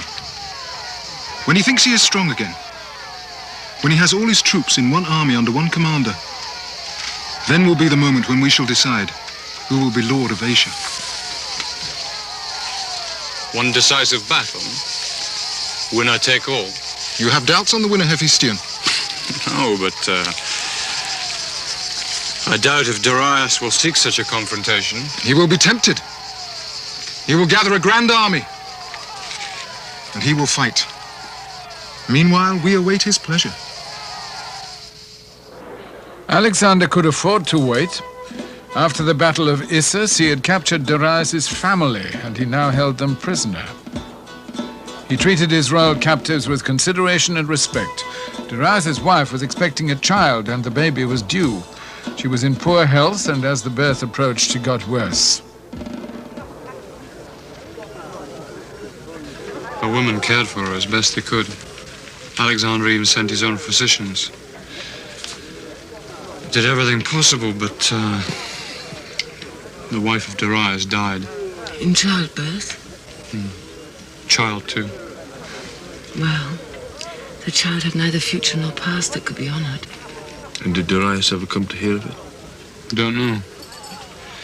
But he lost 2 relatives with the one death. For the Queen Statira was his sister, as well as his wife.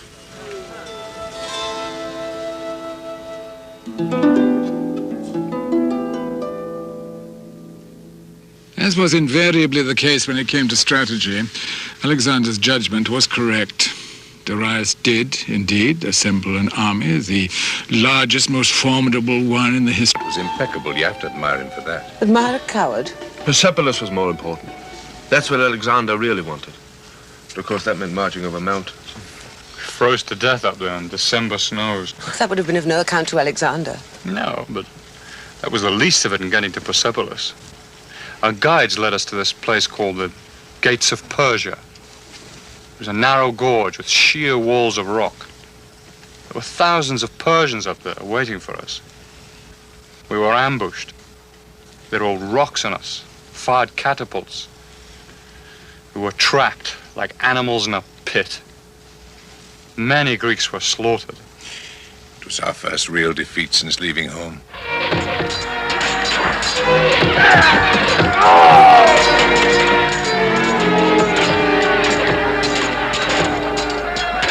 It is not wise, Alexander. I tell you, I will not leave here before we bury our dead. It's impossible.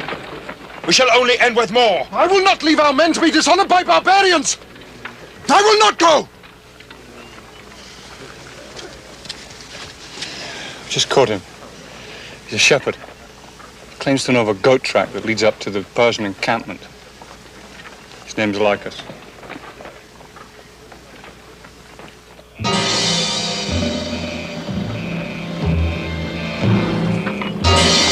The shepherd was true to his word.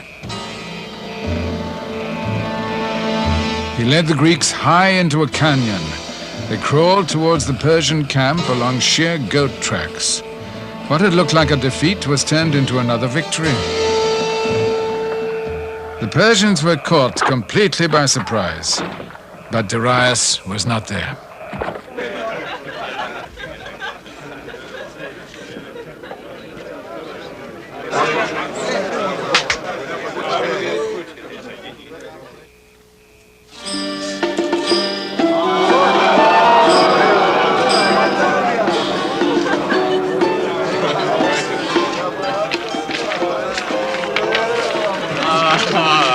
Sight of plenty. Well, Alexander was a man for his food. His banquets were events to be remembered. It became a competition between governors and princes to see who could provide best for him. He did make a rule. No one was allowed to spend more than a specified amount on the banquet for him. Well, of course. Stop anyone competing with him as a host.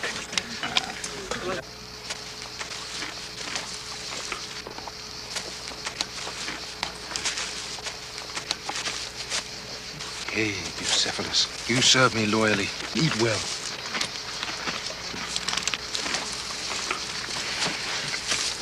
Three weeks of nothing but bread and olives. How much longer? Do the men complain? Yeah. One more week. And then we march to Persepolis. Persepolis, probably the grandest of the royal residences in the Persian Empire, a monument to the power and the glory of the Persian throne.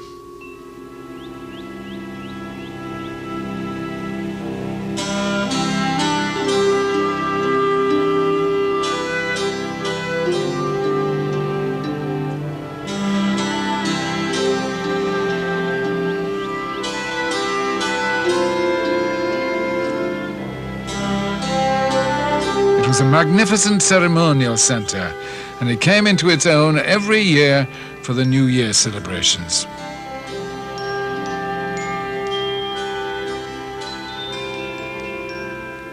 Thousands of carved stone figures lined the walls, recording the important people who visited: satraps, ambassadors, generals, foreign dignitaries, many of them bearing gifts for the Persian monarch. They went to the banqueting halls, the formal reception areas, the council chambers, and the treasuries. And Alexander was going to have it, all of it.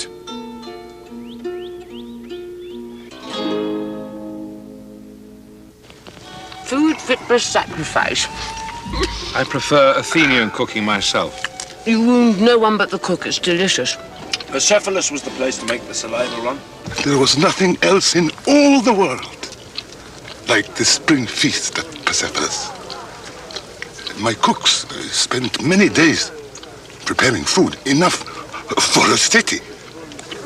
And I had a eunuch who used to devise the most exotic sweetmeats that ever passed the lips. When we were there, we ate doves boiled in wine and spices. You were among them at Persepolis? Yes. It's the most impressive palace I'd ever seen. And the treasury at Persepolis. Astonishing. Such riches. Over 100,000 talents. How about the 100-column hall of Xerxes? Magnificent. It's a pity that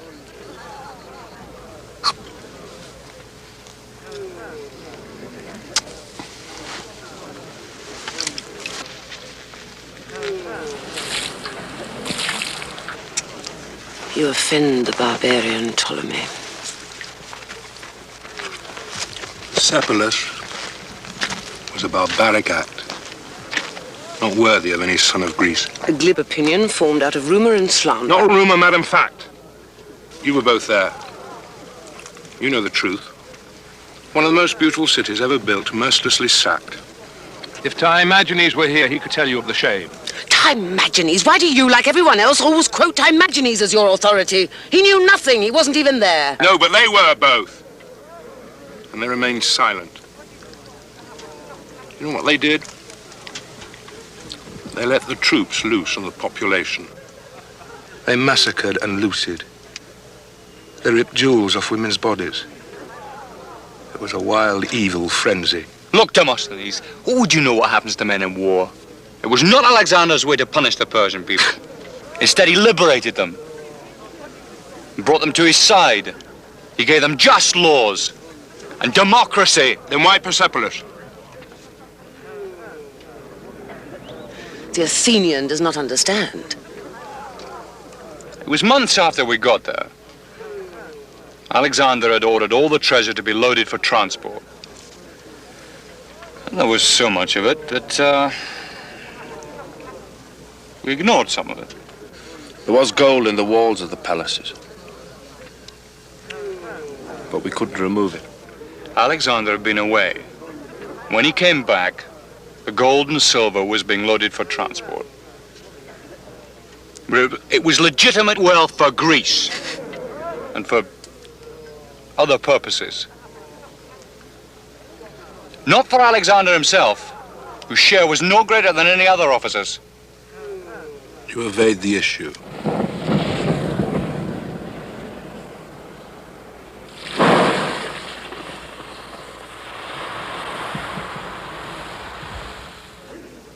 They took torches and fired everything that would burn. Tapestries, furnishings, everything. The cedar wood rafters of Persepolis, beautiful Persepolis, burnt. Take care, Demosthenes. We know your cause. You smear, you belittle, you weave tissues of lies purely for your own political ends. There was a party, of course, to celebrate departure on the morrow, was there not? There was good food like this, riotous company, and the wine flowed all evening. There was music and dances. But that wasn't enough for Alexander, was it? With more wine in his veins than blood, he set fire to the 100-columned hall of Xerxes, and you all ran amok and joined in. Doesn't the sweet smell of burning cedar wood fill your nostrils still? It was justified revenge on the Persians for what they did to the temples of Athens. At the time, it was my belief he had planned it all along. So much care had been taken to strip the treasures and remove them out of harm's way. After all, he didn't want to leave all those magnificent palaces for a Persian governor to live in, did he? You too have your case. It was all too obvious. Alexander always called Persepolis the most hated city in Asia. I never heard him say that. Anyway, the plan was to leave thousands of troops in garrison when we'd gone, so there could have been no premeditation. Alexander did not wantonly destroy Persepolis. You heard what Hephaestion said. He sacrificed it. He had to, for what the Persians did to the temples of Athens.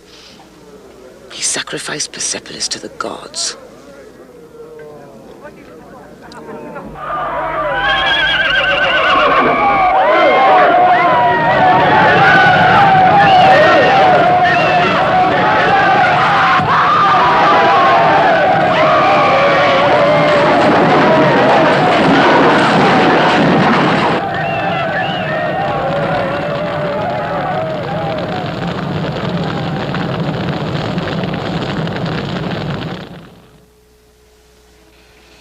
As with so many other aspects of Alexander's story, historians are still arguing about the motives for the destruction of Persepolis. Was it an accident?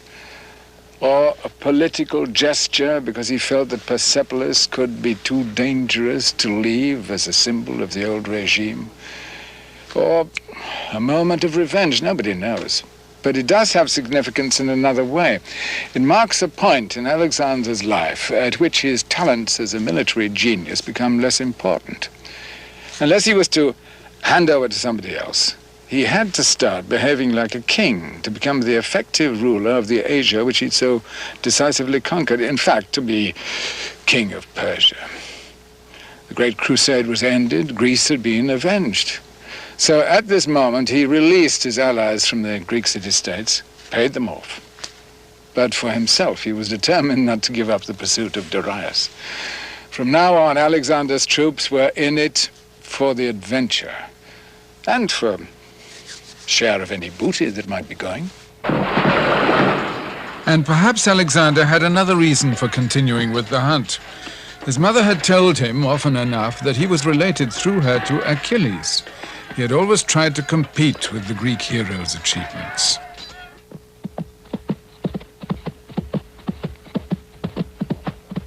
Achilles would never have allowed a Persian enemy to escape, and neither would Alexander. Which I will command, and we will go by this route here. Craterus will command... He had a profound and almost mystical belief in himself and his destiny, and it communicated itself to the men around him. He knew they would follow him in the chase for Darius.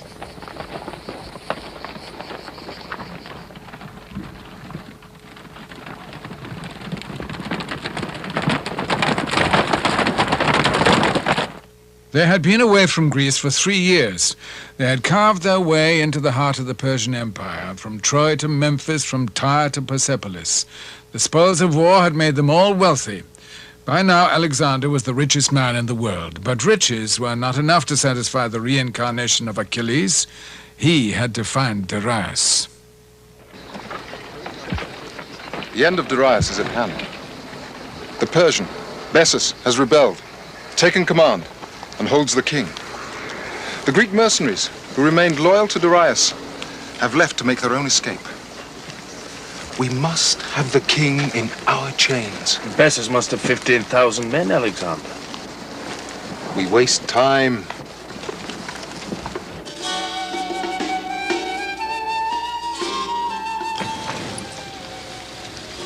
That barbaric Persian. He called himself the king, because, as he was fond of saying, there was only one. True indeed. But not of him. Alexander was the king. After 2 days of hard riding across the corner of the desert, Alexander finally caught up with the Persian king.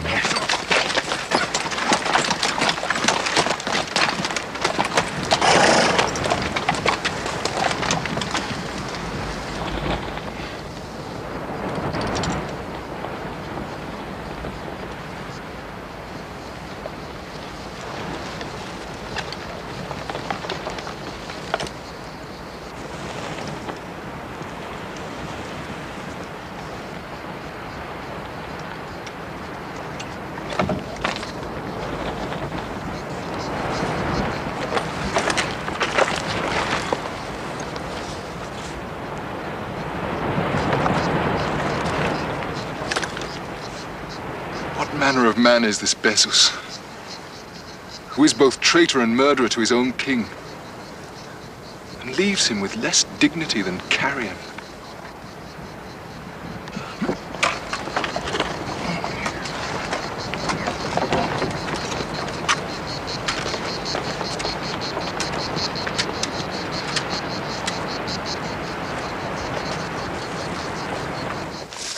It was a surprise to many. Alexander caring for the body of Darius. And a week later, he sent the body back for a royal funeral. And then he made Darius his brother, a Macedonian companion. Alexander accorded Darius honors he had never earned, and buried him as the hero he never was. You would accuse Alexander for an act of compassion? I think it was an act of statesmanship. I've no doubt that Alexander was a shrewd man. Indeed, what I learned from him came to be of great use to me when I became Pharaoh of Egypt. Then you should thank him, Pharaoh. For although many may lead, few have the grace to rule wisely. I wondered how he would reconcile such an extended reign with the thing that really mattered to him. Finding the great sea on the edge of the world to the east. Catching up with Bessus at the same time.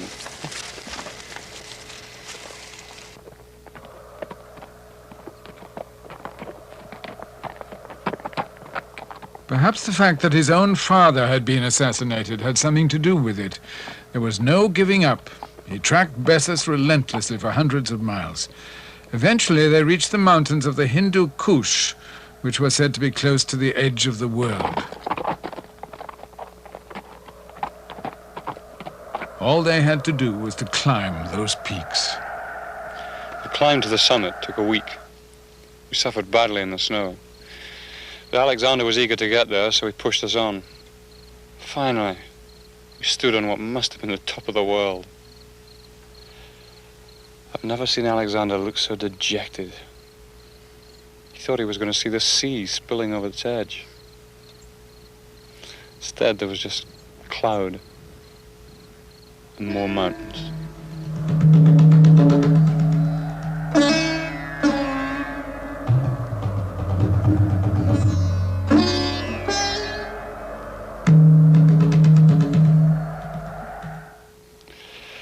The descent to the north lasted 10 days. Supplies ran out.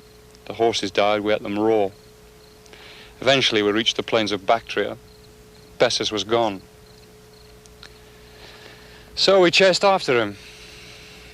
We expected a battle when we caught up, but instead we were met by a few horsemen who offered to turn him over in return for protection for their families.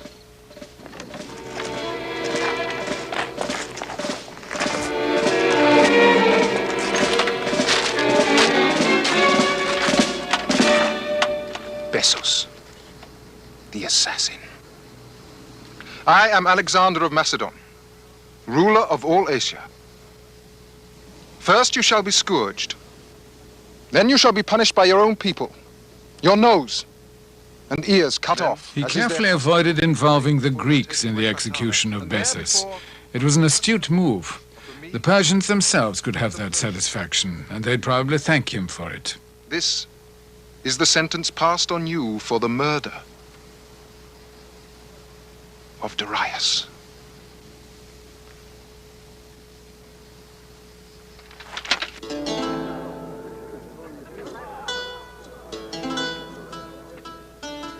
The eunuch Bagoas was given to Alexander as a formal gift. He had been eunuch to Darius. The function of a court eunuch was well understood by the Greeks. Someone like Bagoas could be loyal and very useful. In time, he might even become an influential figure in Alexander's Persian court. Some eunuchs had well-deserved reputations for ruthlessness. Sometimes the very survival of their masters could be in their hands.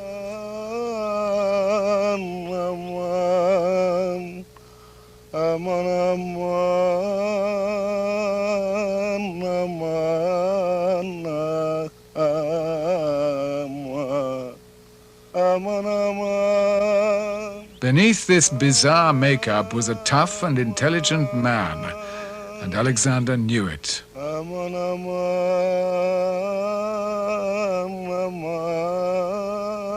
From him they would learn about the intricate manners of the East.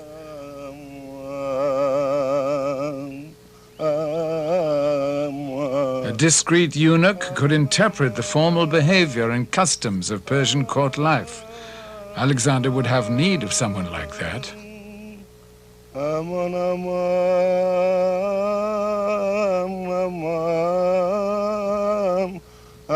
Without much doubt, he'd be a useful man to have around.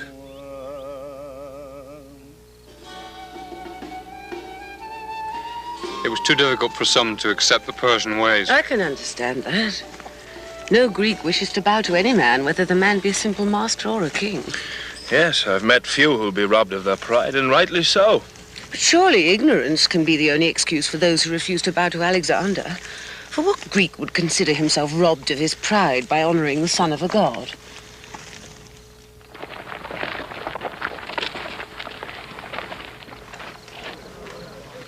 But he had to be obeyed. And in order to be obeyed by the Persians, he had to exact from them the reverence they had given to Darius. But he did not have to exact anything of the like from us. Yes, but the Persians knew he claimed to be a god.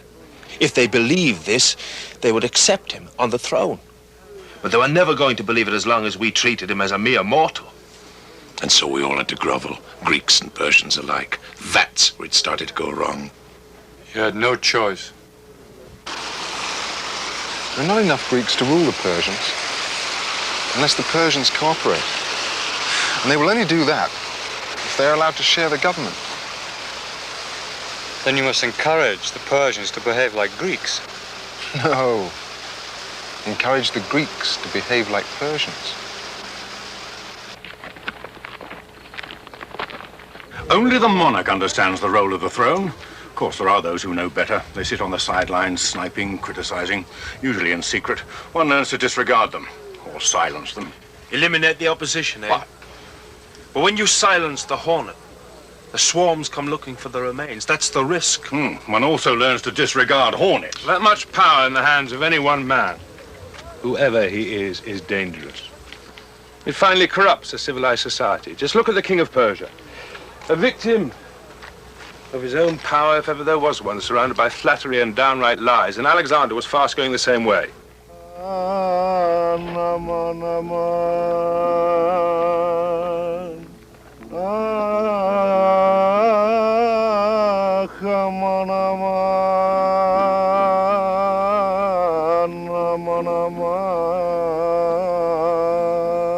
Visitors to Alexander's quarters discovered that he was indeed trying to rule the Persians by encouraging the idea that they should regard him as one of them. Some of the older Greek veterans were disgusted by this change of style. For them, all Persians were barbarians and would remain so.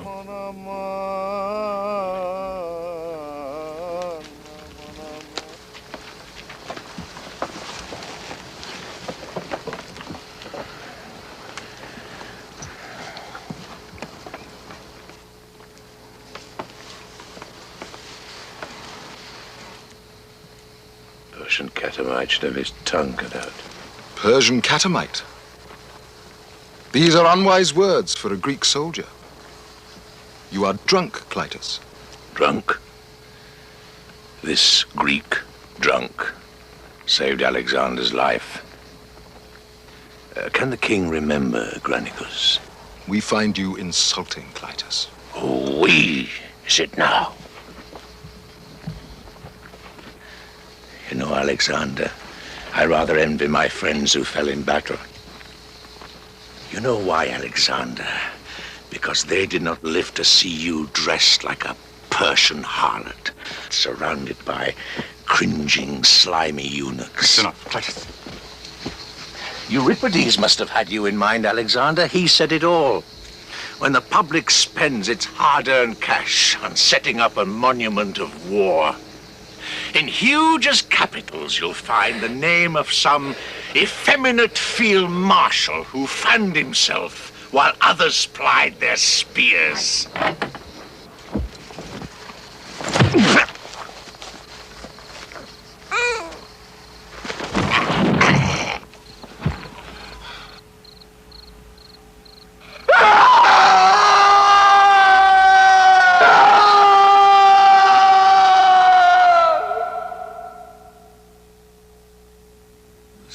so quickly. Alexander took the spear from your body and tried to kill himself with it. Well, we wrestled him down and he just lay there without moving. He was in a trance. We carried him like that to his bed. I stayed with him all night. He wept like a child. Didn't seem to hear or see anything around him. Was the Persians. He had to be told that he had not done wrong. He had not done wrong. Clitus had spoken treason. Alexander had not done wrong. But Alexander refused to leave his bed.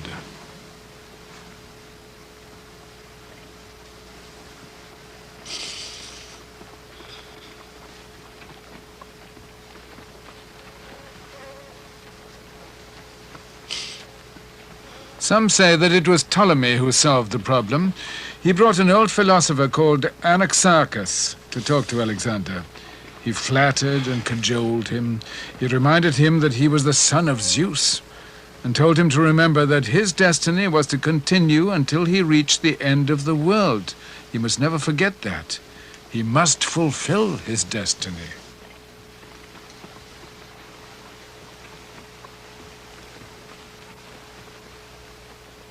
It is said that when he heard Anaxarchus' words, Alexander sat up, having evidently come to terms with his intense sense of guilt. And his troops supported him by declaring their own verdict, that for his treason, Clitus's death was no more than justice. So why did Alexander behave like this? Shame at losing his self-control was probably at the heart of it. All his life he had withstood terrible hardships and pain without giving in. And now he had broken under the taunts of a drunken general. His hero, Achilles, would never have allowed that to happen.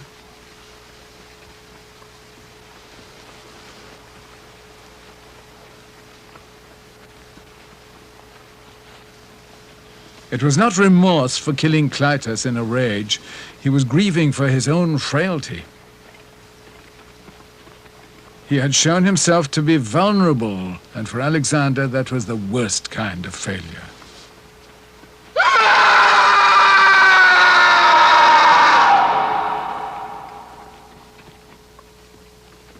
Alexander kills in rage and then he repents. And you all scurry around giving birth to excuses for him like some panicky midwives. Show me the man who says he doesn't need the understanding of others, and I'll point you to a liar. Point me to a king who doesn't expect flattery from his court, and I will show you a hypocrite. What evidence have you, Demosthenes, that Alexander was the victim of flattery? I didn't say that. But I believe that once the Persians had infiltrated their ways into his thoughts and made him believe that their ideas were his own, it was the beginning of the end. That's not evidence, Demosthenes. It's not even true. I don't know why you say these things. Oh, fear. That's the reason. What he doesn't understand, he fears. Demosthenes, the Democrat, doesn't understand the role of the throne, so he fears it and then he attacks it. It's second nature to him. Politicians are not above flattery. Oh, do let me speak, woman. A man can't even draw breath. What I was going to say is that the role of the throne is to create and sustain the organization of the realm. Alexander understood that. He should have done. I told him often enough.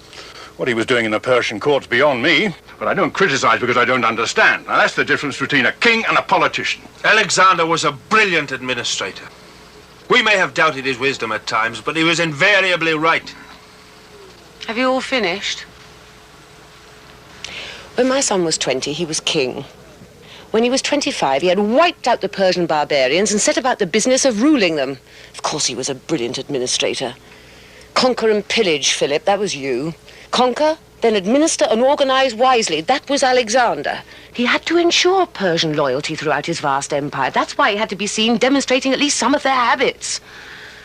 Oh, and as for you, Athenian, what did you ever do to administer the Persian barbarians? Even when it was safe to go, you never even went to see what Alexander had achieved. That is not the point, It is madam. the point. He told me He told me in his letters the young barbarians were the promise for the future. They were the ones who had to be taught the values and the standards and the language of Greece. It was Alexander who showed them, not Athenian politicians. And you say it was nothing to do with me? And he learnt nothing from Athenian culture, oh, really, madam? Oh, yes. Oh, yes, he learned all right. He learned to assess and reject theories. He put his wisdom into practice. What theories did he... There was no doubt that Alexander was going through a difficult time. As ruler of Persia, he had decided not to impose Greek ways on his Persian court. But at the same time, he was also king and commander of his own Greek troops, and they wanted him to behave like a Greek. It was all a question of standards. I helped him to realize that we at court had become used to certain strict traditions and etiquette, and that it would make matters easier if he observed at least some of the Persian customs. He called the diseases of the Persian court suspicion and intrigue. I often warned my son in my letters to guard against plots on his life. I feared for his safety. But he claims to know of a goat track that leads up to the Persian encampment. His name's Lycus.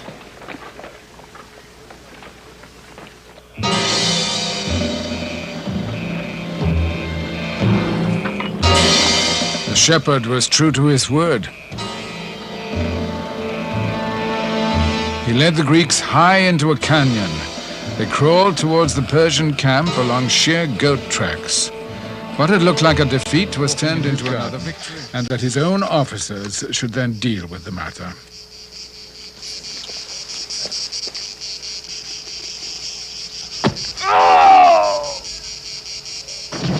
No trial, no defense, no inquiry. That was the Persian influence, all right. The army objected to it, but they soon settled down. I don't think Alexander ever really trusted any of us again. He was just more careful, that's all.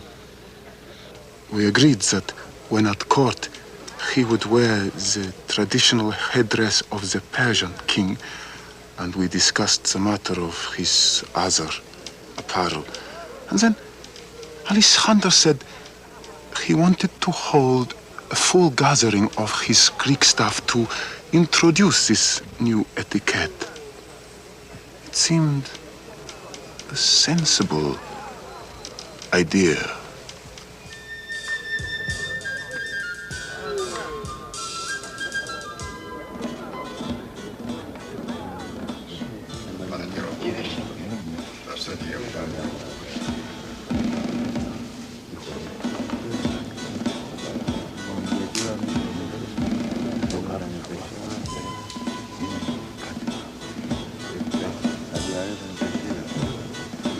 Δεν είναι σωστά πράγματα αυτά, είναι βάρβαρα.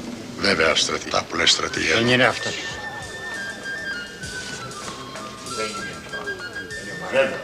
Βέβαια, στρατηγέ μου. Δεν είναι αυτό.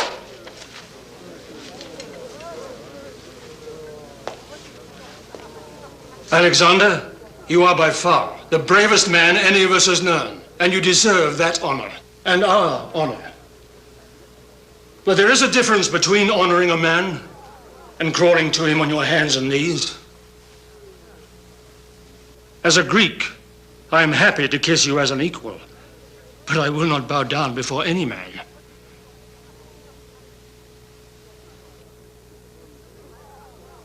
Kneel, Callisthenes.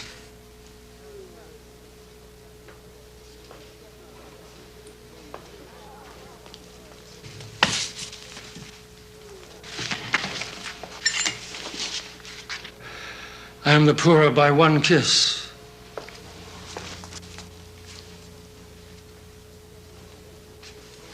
Persian court life was a burden to Alexander. He was at his best and his happiest when he was leading his Greek soldiers.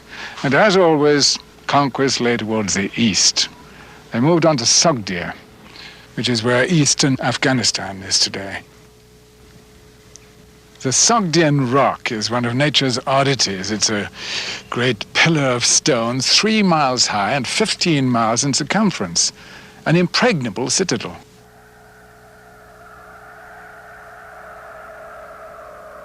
Alexander called for 300 experienced Greeks from the mountains of Epirus and Macedonia.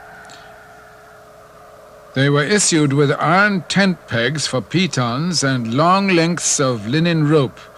There was to be a prize for the first one to the top, 12 silver talents, worth about 48 years of combat pay. By the morning, it was all over. The castle and the rock were in Greek hands. Among the prisoners was a girl called Roxanne. Alexander went to inspect her. She was the king of Sogdia's daughter.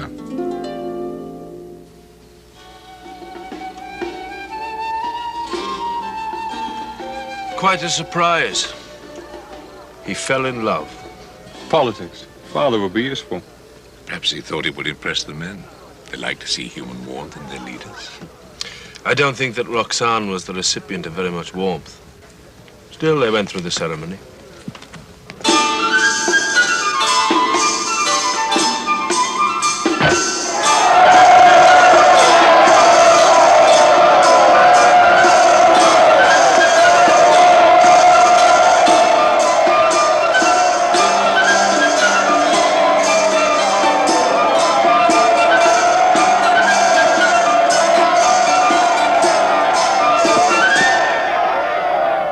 Well, of course, you did bear him a son, though he didn't live to see him. He cared more for his men than he ever did for Roxanne. Because he really needed them for what he wanted most. His journey to India and the end of the world. In June of the year 327 BC, Alexander once again set about crossing the formidable Hindu Kush mountains, this time toward the east. Behind him, an army of 50,000 men. Tales of India had been part of Alexander's education ever since he began his studies with Aristotle. There were said to be gigantic ants which dug gold out of the earth in India. And there were ceopods, which were men with 1 foot, which was large enough to use as a sunshade if they lay on their backs. There were unicorns with blue eyes and red heads. And Alexander had been told about natives who were 200 years old, and pygmies, and griffins, which were said to guard the treasures of the continent. So at the age of 29, he was now on the edge of this unknown place, and he wanted desperately to be the first man from the West to succeed in conquering it.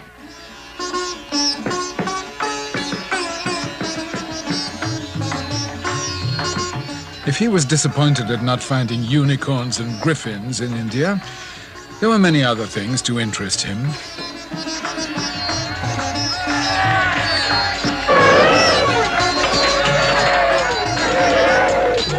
He saw elephants for the first time, and fought against armies of Indians that used the creatures as living battering rams against his troops and cavalry.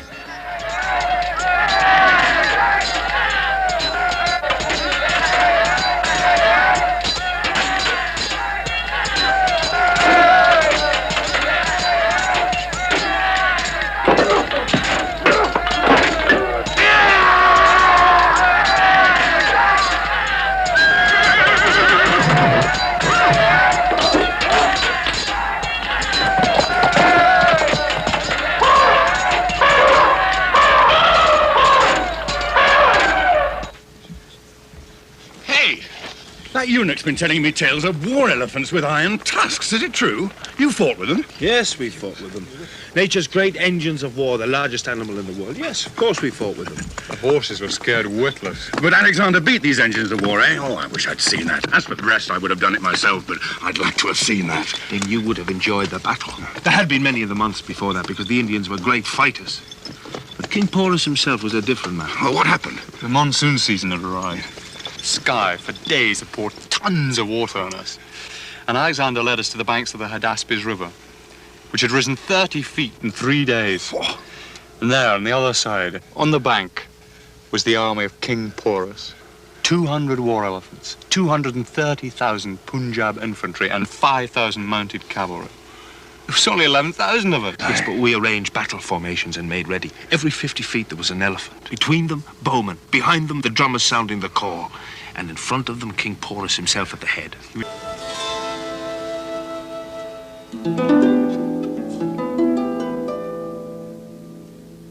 As was invariably the case when it came to strategy, Alexander's judgment was correct. Darius did, indeed, assemble an army, the largest, most formidable one in the history of warfare up to that time. He chose to fight in a place called Gaugamela. The Greeks completed their move to the battleground in late September. Alexander had been waiting for this moment since May. Gaugamela was really the most decisive battle in Alexander's entire career. Its significance was that the outcome would decide who was to rule Asia. Darius, king of the Persian Empire, or Alexander of Greece. It was a very narrow thing. Both sides won advantages and then lost them, while tens of thousands of foot soldiers and cavalry fought it out in a sea of whirling dust. From one hour to another, nobody really knew how the battle stood. But there's one thing we can be sure about, was that a wing of cavalry, led by Alexander himself, spearheaded an attack and tore a hole in the Persian lines, just in front of Darius's own position. That was enough for Darius. Once again, he fled the battlefield.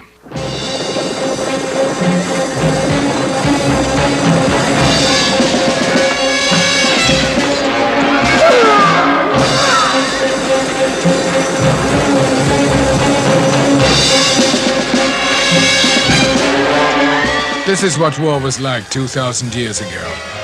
The battlefield crammed with men and horses waiting their turn to do combat.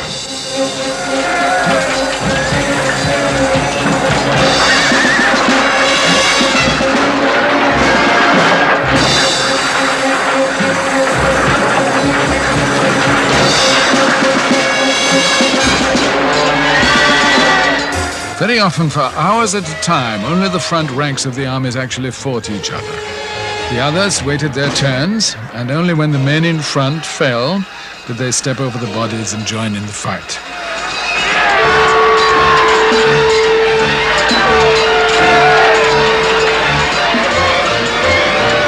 It was from a scene like this that Darius was making his escape.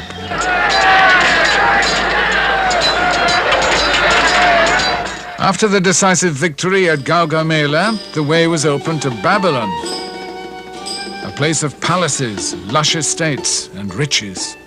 The Greeks thought they would have to fight for this rare prize.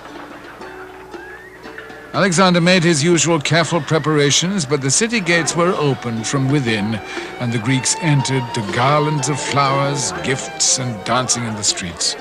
For more than a month, the army lived off the fat of the land. Alexander himself moved into Nebuchadnezzar's old palace, 600 rooms stuffed with priceless furniture and treasures. Everyone, down to the most junior recruit, got a share of the booty. Once again, they were all wealthy men. But Alexander was not satisfied with that. He wanted Darius in chains. The Persian king was not to be caught so easily. His judgment and always knowing when to get out was impeccable. You have to admire him for that. Admire a coward? Persepolis was more important. That's what Alexander really wanted. But of course, that meant marching over mountains. Froze to death up there in December snows. That would have been of no account to Alexander. No, but that was the least of it in getting to Persepolis. Our guides led us to this place called the Gates of Persia. It was a narrow gorge with sheer walls of rock. There were thousands of Persians up there waiting for us. We were ambushed. They rolled rocks on us, fired catapults. We were trapped like animals in a pit. Many Greeks were slaughtered. It was our first real defeat since leaving home.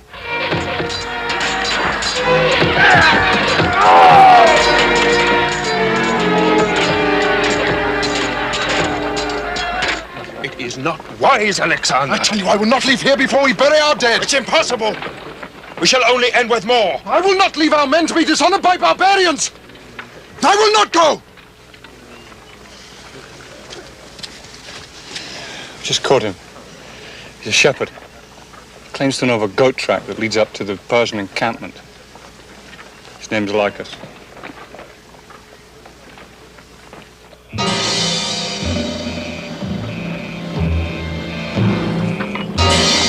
The shepherd was true to his word. He led the Greeks high into a canyon. They crawled towards the Persian camp along sheer goat tracks. What had looked like a defeat was turned into another victory. The Persians were caught completely by surprise, but Darius was not there.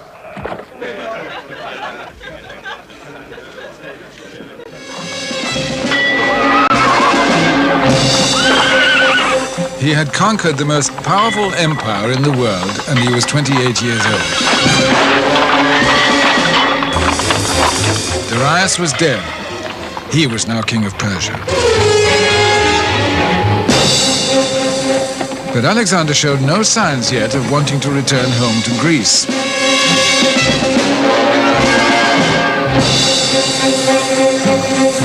He, the son of Zeus, a reincarnation of Achilles, had yet to fulfill his destiny.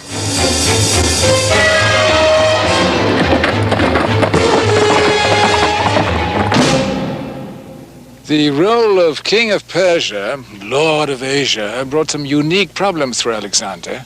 His early efforts to unite the Greek soldiers with the Persians that they had conquered provoked a lot of grumbling. They resented the idea that the Persians should be regarded as equals. Like Alexander himself, his veterans had been brought up with the idea that anybody born outside Greece was a barbarian. It was a sticking point, and not many were prepared to change their minds. This is not what I would have done. That is not surprising, my dear Philip. Alexander had a plan far beyond your comprehension. Policy. Pure, shrewd, cannily woven policy. He had to hold the two empires together, and the Persian was greater in extent. No, but that was no reason why they shouldn't have been forced to adopt the ways of the king who conquered them. Force was never Alexander's way. He wanted to unite and civilize his empire. That had always been his aim. Instead, it was the other way round. There's no such thing as the unity of mankind. It's not in man's nature. There are only two kinds of people, the conquerors and the vanquished. And so it will be to the end of the world. Oh, yes. First conquer, then rape, then pillage. Then return home for a hero's reward, then start all over again until death or defeat puts paid to the spectacle. Alexander shared the same ambition, madam. Your son was no different. Alexander's empire was the greatest in the world, and he organized and administered it as no man has ever done before or since. Oh, yes, highly organized rape and pillage. That was Alexander's way. Rubbish, Demosthenes. Highly organized economic planning and administration. That's what Alexander was about. In the tradition of Macedonian kings, and that he inherited from me. Alexander would have given it all to have reached the end of the world, where the great sea spills over its edge. The whole time we were in India, searched for it. We never really knew where we were. We thought we were somewhere quite close to Egypt. Well, the Indian rain soon put a stop to it, so we were stuck in that miserable mud forever. I was relieved when Alexander made his decision. He was the only one that wanted to go on.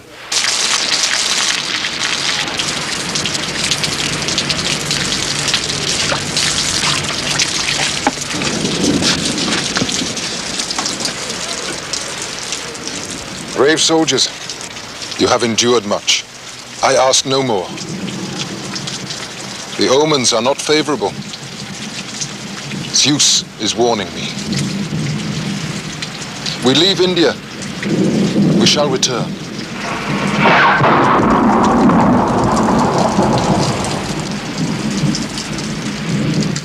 Very cunning of him. Why do you try and denigrate every good and noble purpose my son ever had? Is it because you've never been able to share in his vision or perception? He certainly had to have plenty of that, particularly with his troops against him. The army was not against Alexander. It was the Indian rain. It permeated their whole being and robbed them of their willingness to stupidly follow him any further. It was not just a huge army of foot soldiers and cavalry who were returning through the wet, but along with them came an enormous baggage train, elephants, Thousands of wives, whores, children, scientists, historians, cookshop keepers, contractors, craftsmen, cutthroats. It was like a crawling city without a roof, moving across the earth. They had come a long way, and it wasn't going to be easy to return. The quickest way out of India was to follow the Jhelum River down to the sea, then head along the coast towards Persia. In less than 2 months, we had built 1,000 ships on the banks of the river. But the problem was we were 120,000 men. So Alexander had to divide us into 3 groups for a journey down the coast. I was in the left bank. Crotters was on the right. Alexander was with the ships. It was an incredible sight. 1,000 boats moving down these waters, the smack of sails in the wind, the cries of 1,000 bosuns, the beat of 100,000 drums. They were passing through hostile territory, and it was inevitable they would be challenged. They expected it.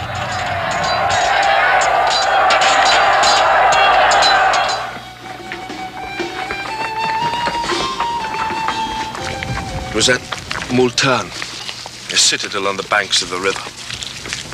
Godless, cursed place. The men were badly outnumbered and hesitated to mount the siege lines. Twice they balked, till Alexander fought his way through to lead the way. Men without a true leader are as goats. Yes, but he scaled the ramparts and jumped to the ground inside the fortress.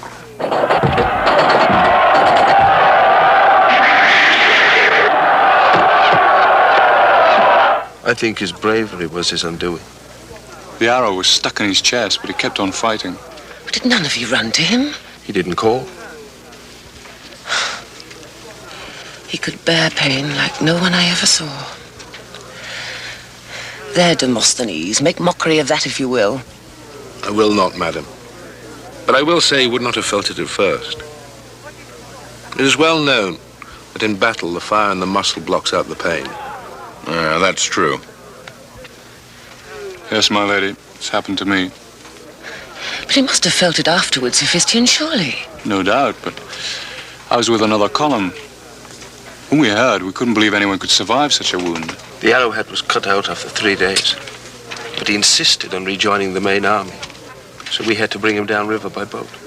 I saw him approaching. First, I thought I was looking at his dead body. His flesh was ashen white. But as the ship came nearer, he suddenly raised his arm and waved. The whole army roared.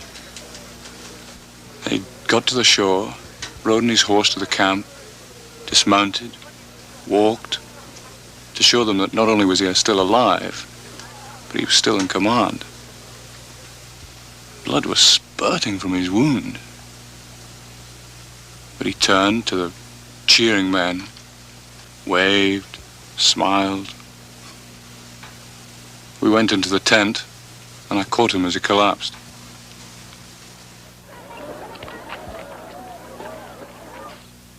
Eventually, he was well enough, and they set sail down the river again.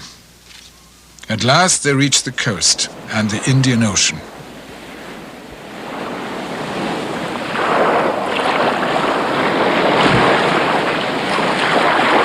Alexander was now 31. Wherever he'd journeyed, he'd founded cities and towns, many of them named Alexandria. He'd set up garrisons, and he'd built harbors and roads and bridges, and it was all part of an overall strategy. He wasn't just conquering and capturing, he was creating a network of communications. He was eliminating borders, breaking down walls, so that along those fine new roads of his, the message of Greek civilization could travel. Greek poetry, Greek philosophy, Greek reasoning, Greek knowledge, Greek economics, Greek trade.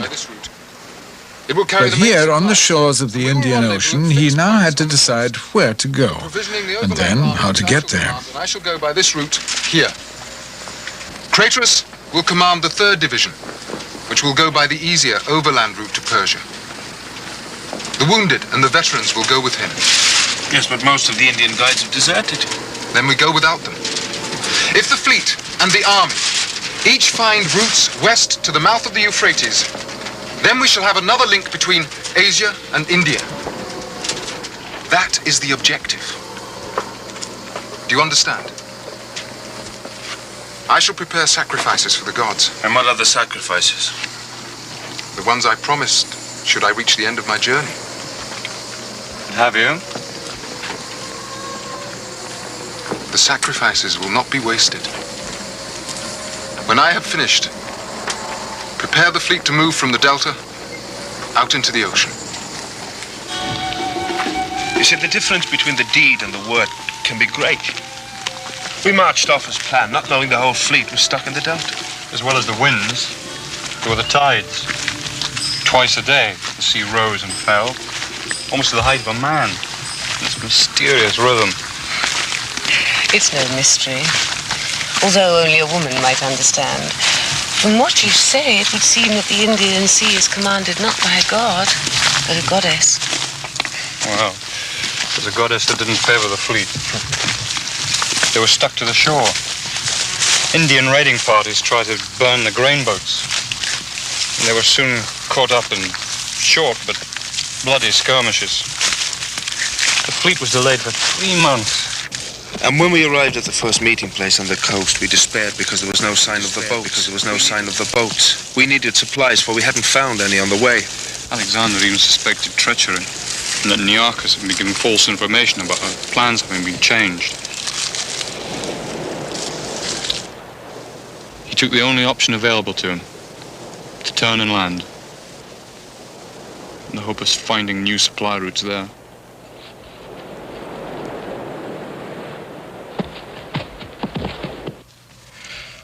First, it wasn't too bad. Then it turned out to be the worst journey of my life.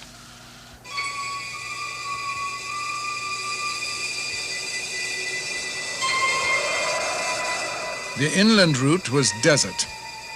The water was poisonous. Some drank it, their bellies swelled, and they died. That year, there was a plague of vipers. When one struck, the victim was dead in minutes.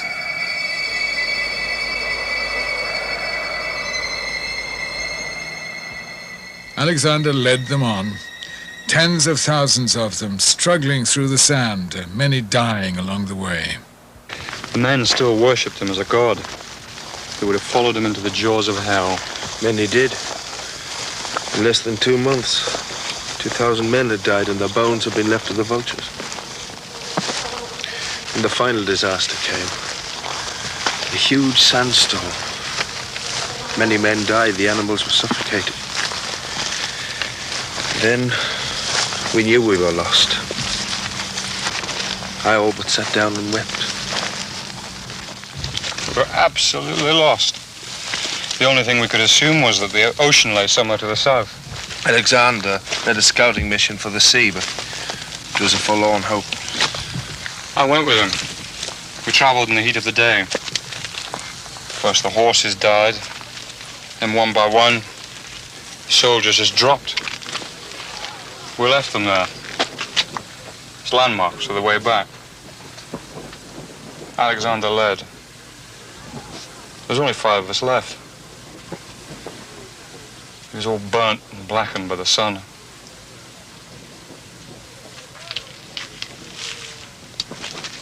The Gedrosian desert. None of us ever expected anything like that. My sympathy is there, but don't mistake me, for it is limited. It is one thing for a soldier to follow his commanders and be prepared to die for him, but quite another for all those who feel compelled or have no alternative but to follow in their wake. The traders, artists, wives and children, scientists. The sorrow of those I shall keep most for my memory.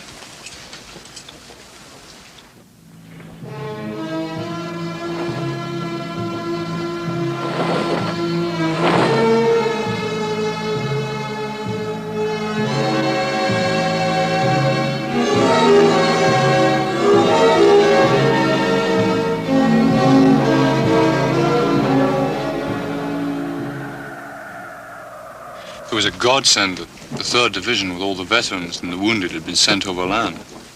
In that desert, they would have been the first to die. Oh, but don't forget, Alexander saved many thousands from the desert. Without him, no one would have survived. Without him, no one would have gone into the desert in the first place. The inland route was the only one that promised supplies. It was the right decision.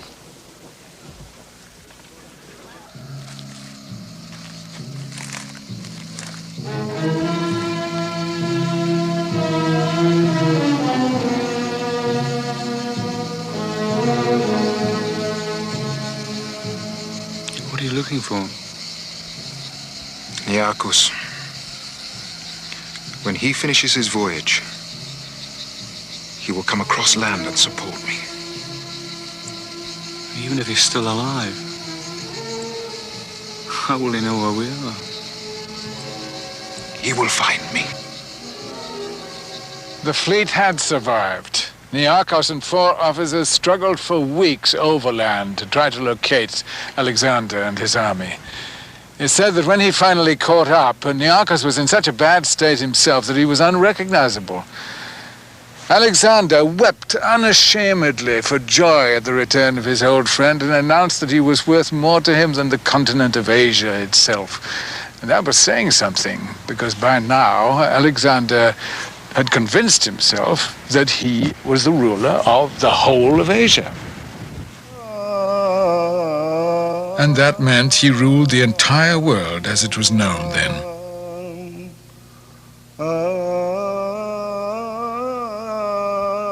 For more than 2 years they'd been away from Persia. Now Alexander was on his way back, and when he returned, there'd be many who'd be sorry, especially Persian governors who'd been disloyal.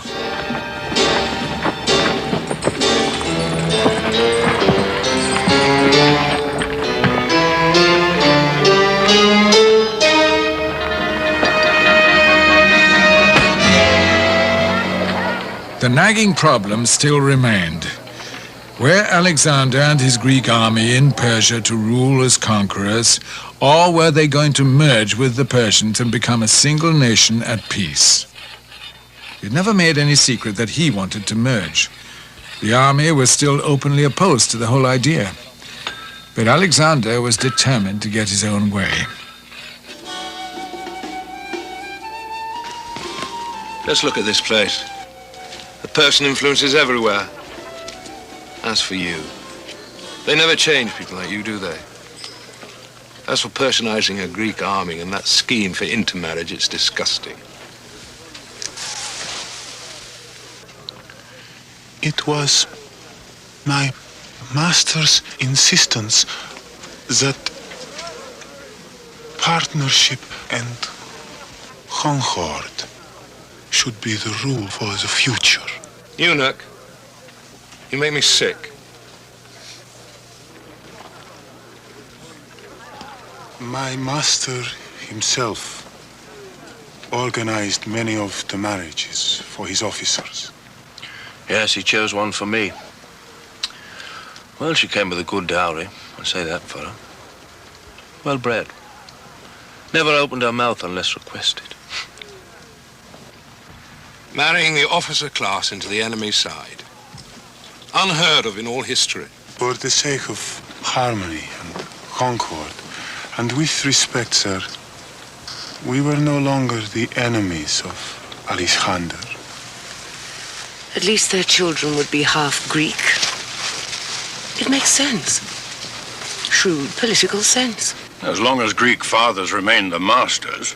And to crown it all, he then chooses himself to marry that Basni woman, the daughter of Darius, and also take the second youngest daughter of Artaxerxes. So at one and the same time, he was knowingly polluting himself with both royal households of Persia. It's unbelievable. No, that at least does make sense. I organized many of the weddings. You did what, eunuch? 92 bridal suites were specially prepared. There was a hall built with 100 bedrooms. All the beds were decorated with the finest silk. My master's own bed had legs of pure gold. Gold legs? Nothing was too too good for the occasion. The wedding party was stupendous. It went on for 5 days with entertainments and plays, comedies and tragedies. It was a tragedy, all right. You're staying very silent, Hephaestion. Did Alexander choose a bride for you too? Darius' youngest daughter. All that blood of your companion spilt, only for you to be forced to bed with your defeated enemy's youngest daughter. Demosthenes, the purpose was serious enough. Of course it was. Alexander wanted to make his world one. With one king. That was the whole idea, Olympius. That the future would lie in the hands of the children of the people Alexander conquered. They would learn the Greek language and culture. They would share Alexander's vision. Persians speaking Greek. There's a foundation for treachery. Seems, sir, that king as yourself can sometimes share the good sense of the common man. I hear the army didn't think much of the idea either. There was a certain reaction against the training of young Persians as replacements for our army, and that was all. Persians in the Greek army? Yes, but they're a special elite force. 30,000. But no one ever knew. Because they spoke Greek and wore Macedonian uniforms. But I saw them. They were very, very good. And when they came to Susa to parade in front of Alexander, they performed military operations with great skill. They were the only replacements when the veterans had been sent home. Was my son mad? I don't blame you for the dullness of your wits. He could visualize a future none of you could even begin to imagine. Well, I must admit, my lady, it was a witlessness shared by many of the veterans. They felt insulted at being replaced by Persian boys.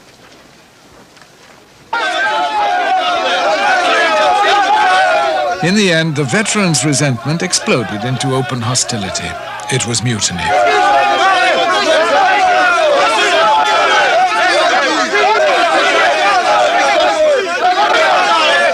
Arrest those men! And him! And him! You no longer trust me. You speak treason openly to my face. You no longer love me. The wealth of the world flows now into your hands. You have become captains, generals.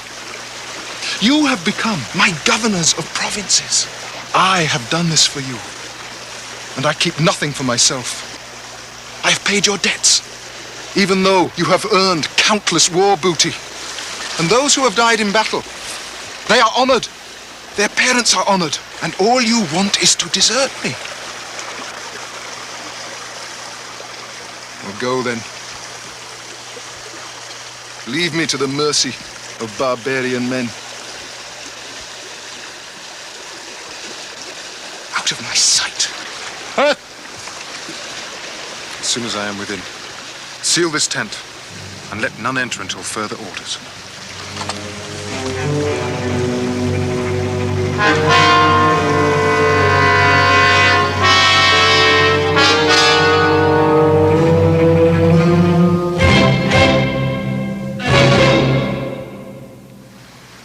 Once again, like Achilles at Troy, he will retire to his tent and remain there for days. Yes, but last time in India, it didn't work. Then he needed their loyalty. Now they need his. Yes. Yes, he had no threat to wield against them. But now he threatens to give every post to Persian officers. Look at them. Like whipped children at their supper. This time, it is they who will sue for pardon.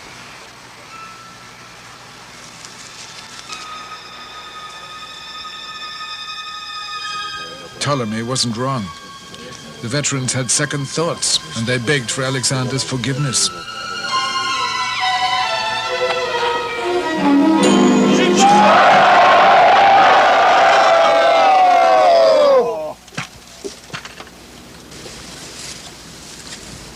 We are at one then.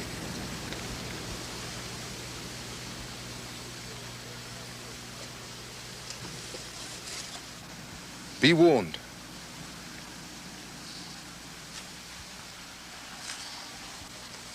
Well, the mutiny was dealt with. Alexander gave a banquet as a gesture of reconciliation. 9,000 men attended. The Greeks sat in an inner ring, circled by Persians in an outer ring, and they all prayed for unity and concord. It was a considerable achievement getting these Greek and Persian soldiers together in this way, and Alexander had good reason to be satisfied, and to mark the occasion, 10,000 older and wounded Greek soldiers were sent home with full pay plus 1 silver talent, which today is the equivalent of 60,000 American dollars. Alexander's old friend Craterus was put in charge, and his instructions were to lead the veterans back to Macedonia. In his capacity as hegemon, supreme commander of the Pan-Hellenic Union, Alexander sent a proclamation to Greece, which was read out before 20,000 people at the Olympic Games. Having achieved, against the odds, a considerable measure of harmony in Persia, he urged the Greek city-states to allow all those who had been exiled for political reasons to return to their homes and their property. The city-states agreed. Alexander was too powerful a figure. Back in Athens, Demosthenes had something to say about that. In my opinion, the man has become a megalomaniac. But we have to give in to his request, unless we want the Acropolis burnt to the ground. We have to receive all sorts of criminals back from exiles, and be prepared, my friends. They will demand their property and their goods forfeited by them, by judgment under the law, when they were properly exiled by judgment under the law. But what can we, law-abiding citizens, do about it under our misguided protector, Alexander? Nothing. Nothing.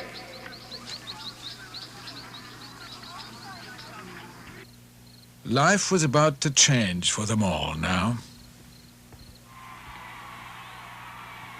Games and celebrations were held at the stadium in Ekbatana. Alexander knew how to throw a party.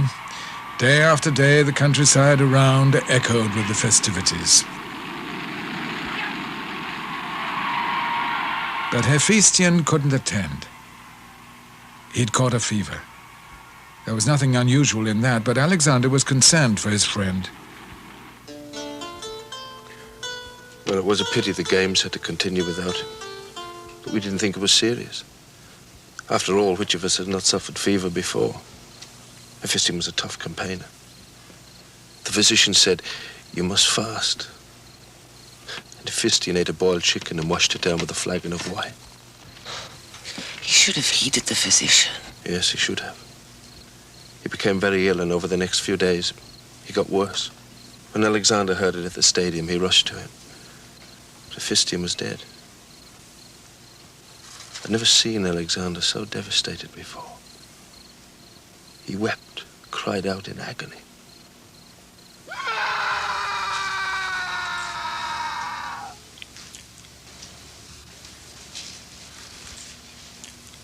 Alexander, you must leave now. Not yet. You do Hephaestion no service by keeping him here with you.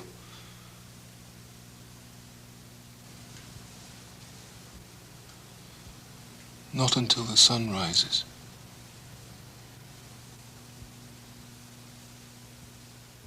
The sun is no friend of the dead.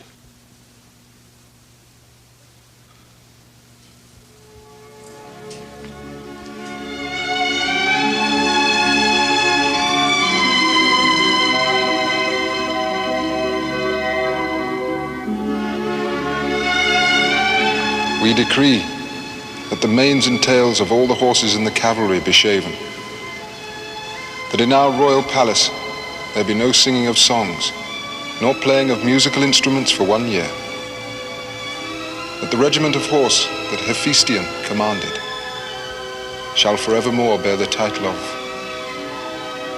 Hephaestion's regiment, that every city in our empire shall mourn for 3 months.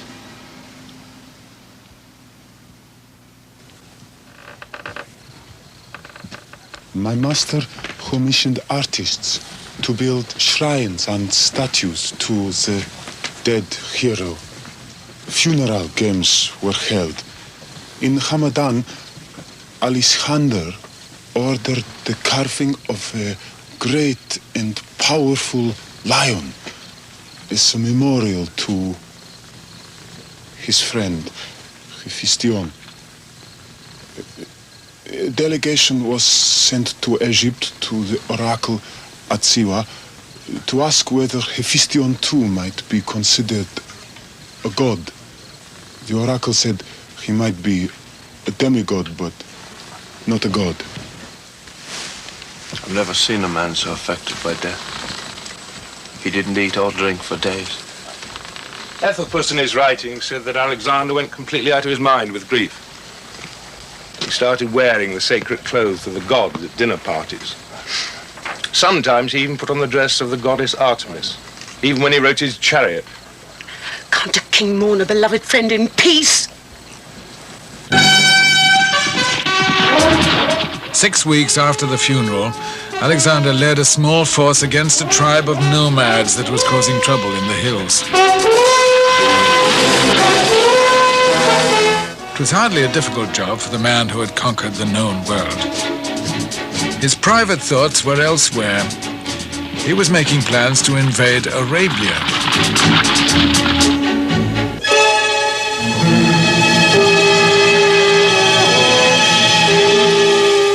About that time, an old seer at the palace reported finding bad omens for the future in the lobes of a sheep's liver.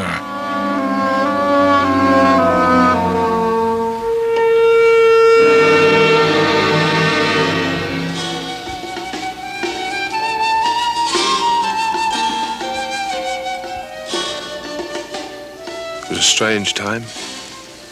Omens. Rumors of omens. Many more sheep were sacrificed, but only to produce more warnings. Alexander paid little heed to them. As we were boarding a boat, my master's crown fell from his head into the river and had to be recovered. Everyone said that was an omen. There was only one omen Alexander was looking for. Of that I'm sure. The one that would ensure the success of his intentions. That notion of integration. It's disheartening that he failed to judge the Persian barbarians for what they really were. Great disappointment that he failed in that lesson. Your criticism, Aristotle, tells us more about your lack of vision than it does about Alexander's. You mistake the intention, madam. I don't criticize, I assess. You see, Alexander was my pupil, and it's my responsibility to judge his progress. Under my tuition, Alexander learned all about the sciences and philosophies. He absorbed the import of what I taught him, and for the most part, put it to use during his lifetime. That, after all, is the purpose of learning, is it not? Now you see fit to preen yourself with his achievements. What audacity. I devoted a considerable part of my life to the boy's education. I don't think it's unreasonable to claim some minor credit. I think you're being a little hard on the philosopher, madam. I am merely assessing the extent of his philosopher's ego. I say this much for you, Aristotle. Without your training, the organization of a great many campaigns would have been far less tedious. Whenever I commanded them, I was sick of the eternal demands of the botanists, the doctors, the philosophers, all vying with each other for the acquisition of a new piece of unique knowledge. That was your influence, Aristotle. But whatever anybody said, Alexander always took them along with him. Perfectly correct. I didn't go wrong when I chose you for that job. No. I always feel that Alexander's education branded his personality and consequently his life's achievements. As we know, knowledge lives on through generations, so it's an undeniable fact that Alexander affected the course of civilization. Oh, we all in our various ways do that. Alexander left a permanent mark on this world, and it was not just because he had a clever teacher, Philip. Only gods may change this world. And that's what Alexander did. I remember in India once, Alexander asked one of their philosophers, "What must a man do to become a god?" And he replied, "To do something a man cannot do." I wonder, did Alexander do it? Ever do anything that a man cannot do? In broad terms, I'd have done more or less what he did. You unite the world. I'd have crushed the Persian Empire. Darius, if Philip had invaded the shores of the Persian Empire in place of my son, how far would he have got? As far as the god would allow. Darius was a god too, in the eyes of the barbarians. Oh, I don't blaspheme. It's a factual observation. The Persian king was a god. Is that not so? A divine war. The Greek god against the Persian god. What do you say about that? Perhaps there is a little of the gods in every great man. It worries me that Alexander ignored so many of the omens.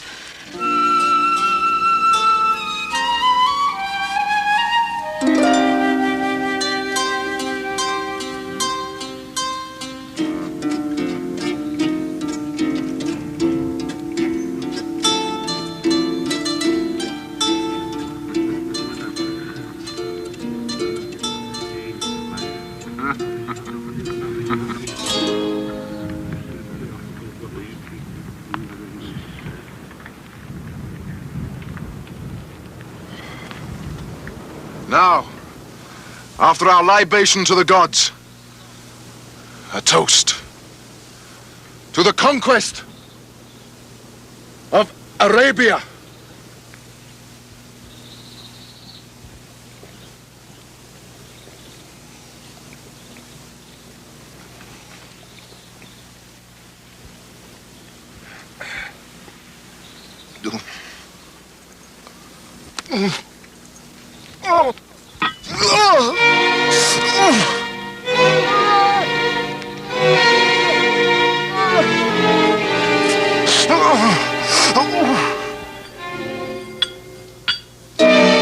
Alexander had a fever, just like Hephaestion's a few months before. It has been suggested that he was poisoned, but it's not likely. More probably, he was suffering from a bout of malaria. He had a violent thirst.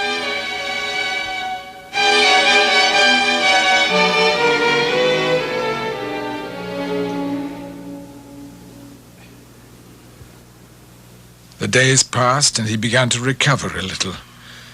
Eventually, he was able to start work again on his schemes for the future. The departure for Arabia had been postponed, of course, but at least the enforced delay meant that Alexander now had time to consider affairs of state in detail. Occasionally, he had relapses, and his general recovery was slow. Often, he was too weak to leave his bedroom. It didn't stop him working.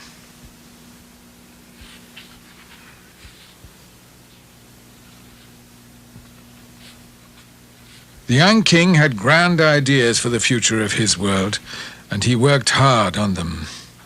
Cities should be merged, and slaves and manpower should be exchanged between Asia and Europe in order to bring the two continents to common concord and family friendship by mixed marriages and the ties of kith and kin.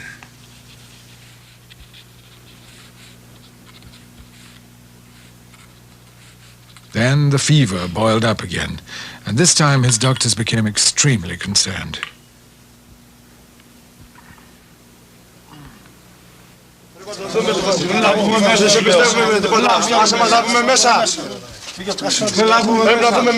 Keep your voices down. What's the matter? They believe Alexander is dead, my lord. I too have heard these rumors. But rest assured, Alexander still lives. They wish to see for themselves, sir. Arrange something.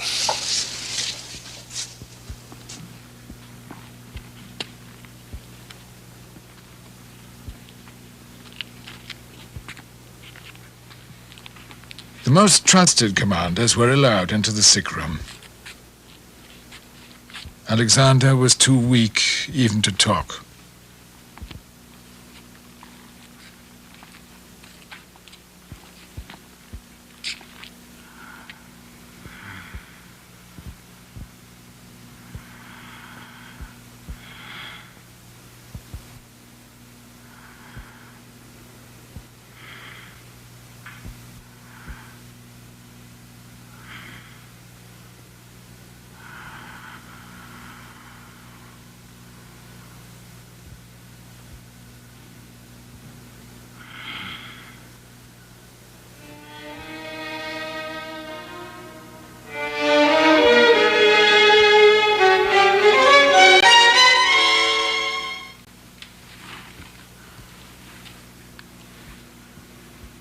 Alexander of Macedon, ruler of the Persian Empire, died far from his homeland at the age of 32.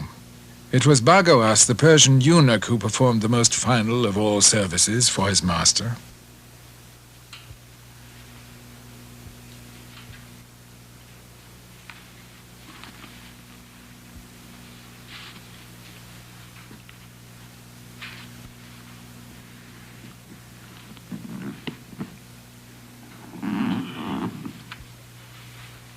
Alexander's back was the only part of his body free from scars. He had never run from the enemy in his life.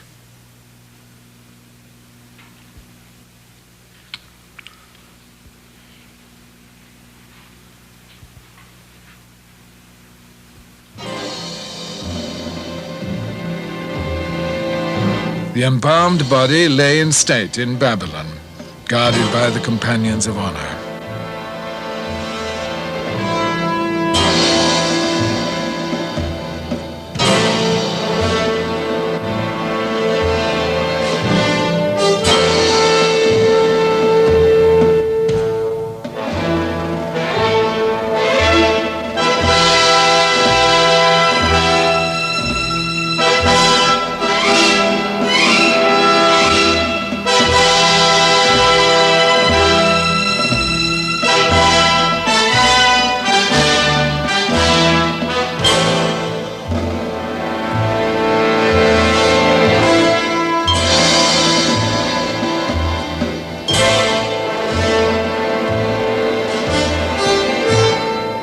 It was decided that the body should be returned to Greece, and the complicated arrangements were put in hand for the long journey. He would be guarded by his troops every mile of the way.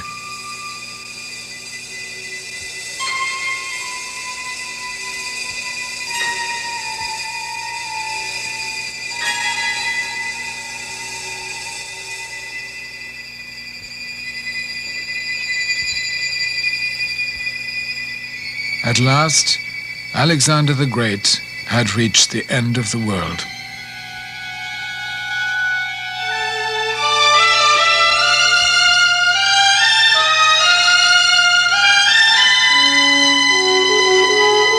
The shock of his death was great, and there were people who refused to accept that he was really dead.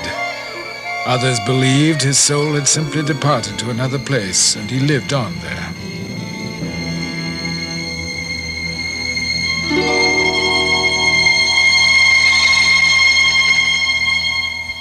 Soon, storytellers throughout the land were telling tales of Alexander and his achievements. Some of them were even true. Within a generation, the legends on the storytellers' lips had captured the imaginations of painters and sculptors. Alexander, it was told, had come face to face with the wild man of India and had defeated him in a terrible fight. Alexander had spoken with the talking tree and had learned its secrets. The Emperor of China had welcomed him, and together they had watched the magic nymphs bathe in their secluded pool. Hundreds of years later, people believed that Alexander had visited the sacred city of Mecca and had prayed at the Kaaba, the great temple. Alexander, who was planning to take his armies to Arabia, had finally traveled there in legend. By the 14th century, he had become the inspiration for the Crusaders, who saw themselves following in Alexander's footsteps.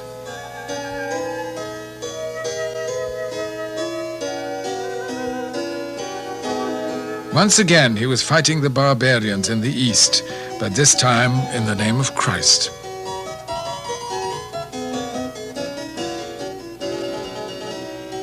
There was no end to it.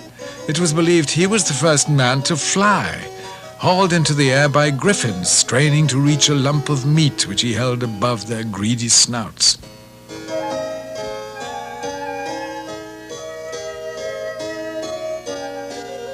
He plumbed the depths of the oceans in the world's first submarine, with a cat and a canary for company.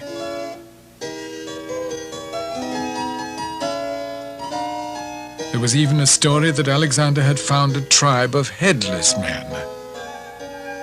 Each age had its vision of Alexander. There are passages about him in the Quran. He figures in the Old Testament. He was a Renaissance hero, a figure of romance, a man of civilization. Yet perhaps we are closer to him today than anyone has been for 2,000 years.